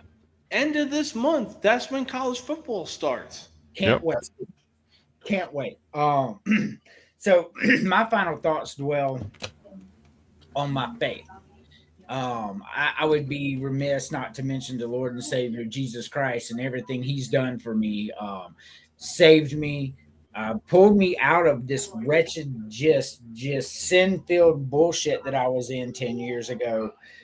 Asked me if I wanted to come home. I said yes. The Holy Spirit came and got me. I didn't find Jesus. He came and got me. And then when he realized he could start trusting me with more, he gave me a good wife. And I, like when he starts to when you start to understand that you can do things to where the Lord can trust you, things will get better for you. He's not going to give you anything when he can't trust you for it. And I'm thankful for the life lessons that I have been put through to get to where I am at. For me, I wear my faith on my neck. Matthew 24:13 says, "Those who endure to the end shall be saved." So for me, that's a constant reminder that I got to do good all the time, not just when I feel good about doing good. That was always probably one of my biggest problems. Well, plus, they will always say God gives his toughest battles to the strongest warriors. Yeah, for sure. And I would just like to say I am very glad I am not one of the strongest warriors, because I have seen some people with far worse battles than I will ever see. And I got to tell you, I don't know if I could actually go through with someone. I saw, I'm not going to keep y'all here. I'm going to wrap this up. But I saw an image 20 years ago, this little kid somewhere in South America, literally drinking out of a mud puddle because that is the only water that they had there. So whenever I start to, oh my gosh, this is rough, I go back to that image and things become clear. How blessed I am. I'm not drinking out of a mud puddle to make it through the day. So keep that in mind whenever you think things are rough. And I get that they are, but just like people are fighting battles that you know nothing about. Like I saw that little kid and like my heart tore up. This is like a 4-year-old kid. Like anyway, just keep in mind that things could be worse. But with that being said, thank you all. Jeremy, you're welcome to come on anytime you want. We're full on football. You just holler at me, be like, hey, I want to be a part of the show this week. 2 weeks from today, we'll do the Oklahoma and Texas show. I can't wait. I got Brandon coming on. I got Tim Bailey coming. You'll like Tim Bailey, Jeremy. You should definitely be on doing that. So. Sounds good. Sounds good. You would like him. Oklahoma's 12-0. So let me tell you, like I love Tim Bailey. He's a friend of mine. Like, I like him. This is what he said. This is what he said before the season started. Because Dylan Gabriel transferred out of Oklahoma, remember, and went to Oregon. And this dude said, "Oh well, Jackson Arnold's like the best thing since sliced bread." So he pushed Dylan Gabriel out. That's why Dylan Gabriel left. And then halfway through the season, he's like, "Man, Jackson Arnold sucks, man." Well, and say, didn't you have like a GIF or Genmoji that that had somebody that was like, "Who the fuck is Tim Bailey?" Yes, yeah, we have Joe Biden doing that, and Yes. that shit was funny. Cody made that shit like we were in there, and then Cody put it in there, and Tim was in there, and this literally Joe Biden just comes up here and he's like, "Who the fuck is Tim Bailey?" Man, I was dying. That shit was hilarious. And but Tim is a good dude. I like Tim. He's definitely an Oklahoma homer. He'll tell you that he's not, but he is. I tell him that too. But outside of Oklahoma, the dude knows his shit. He will be able to tell you about these teams and break them down top to bottom. He knows. He just can't get over that Oklahoma. Like, he's so enthralled that they're going to beat everybody. But outside of Oklahoma, he gives really good predictions and insight. I don't know. He still swears on his life that Jaden Daniels is not a good quarterback, despite the fact that he won the Heisman Trophy and led college football in passing yards and became Rookie of the Year last year in the NFL. In all fairness, that isn't what he said. He didn't say he was a bad quarterback. I'm going to be honest. What he said was Jaden Daniels didn't deserve to win the Heisman, and then all y'all started just ravenously tearing him up. So then that whole narrative got to. But I agree. Like MPJ deserved that Heisman over Jaden Daniels that year. I don't care what anybody says. What he did up there in Washington was unfucking real to me. Jaden Daniels was a very close second. Like I'm not on the Tim Bailey train saying that Jaden Daniels didn't deserve to be there, because I sure would love to have him in Atlanta. But I understand, because MPJ had a fantastic year. He really did. Like, that kid blew it out. Took Washington of all teams to the Natty. You can't discredit what he did there. That's amazing. So You can. But yeah, as a Falcons fan, if somebody told me we were trading MPJ for Jaden Daniels, I would be extremely happy. He's a much better NFL-ready quarterback. But in that season, I think MPJ did enough to win the Heisman, is what I'm saying. That's fair. I would love to have Jaden Very Daniels, fair. bro. I would love to have him. So- I watched him last year, and I'm like, oh, my God, he's so fucking good. Look at this guy. So we're all just chit-chatting right now. I got to go cook. What do you guys think about the possibility of Tennessee dropping their opener to Syracuse on a neutral field? It's possible.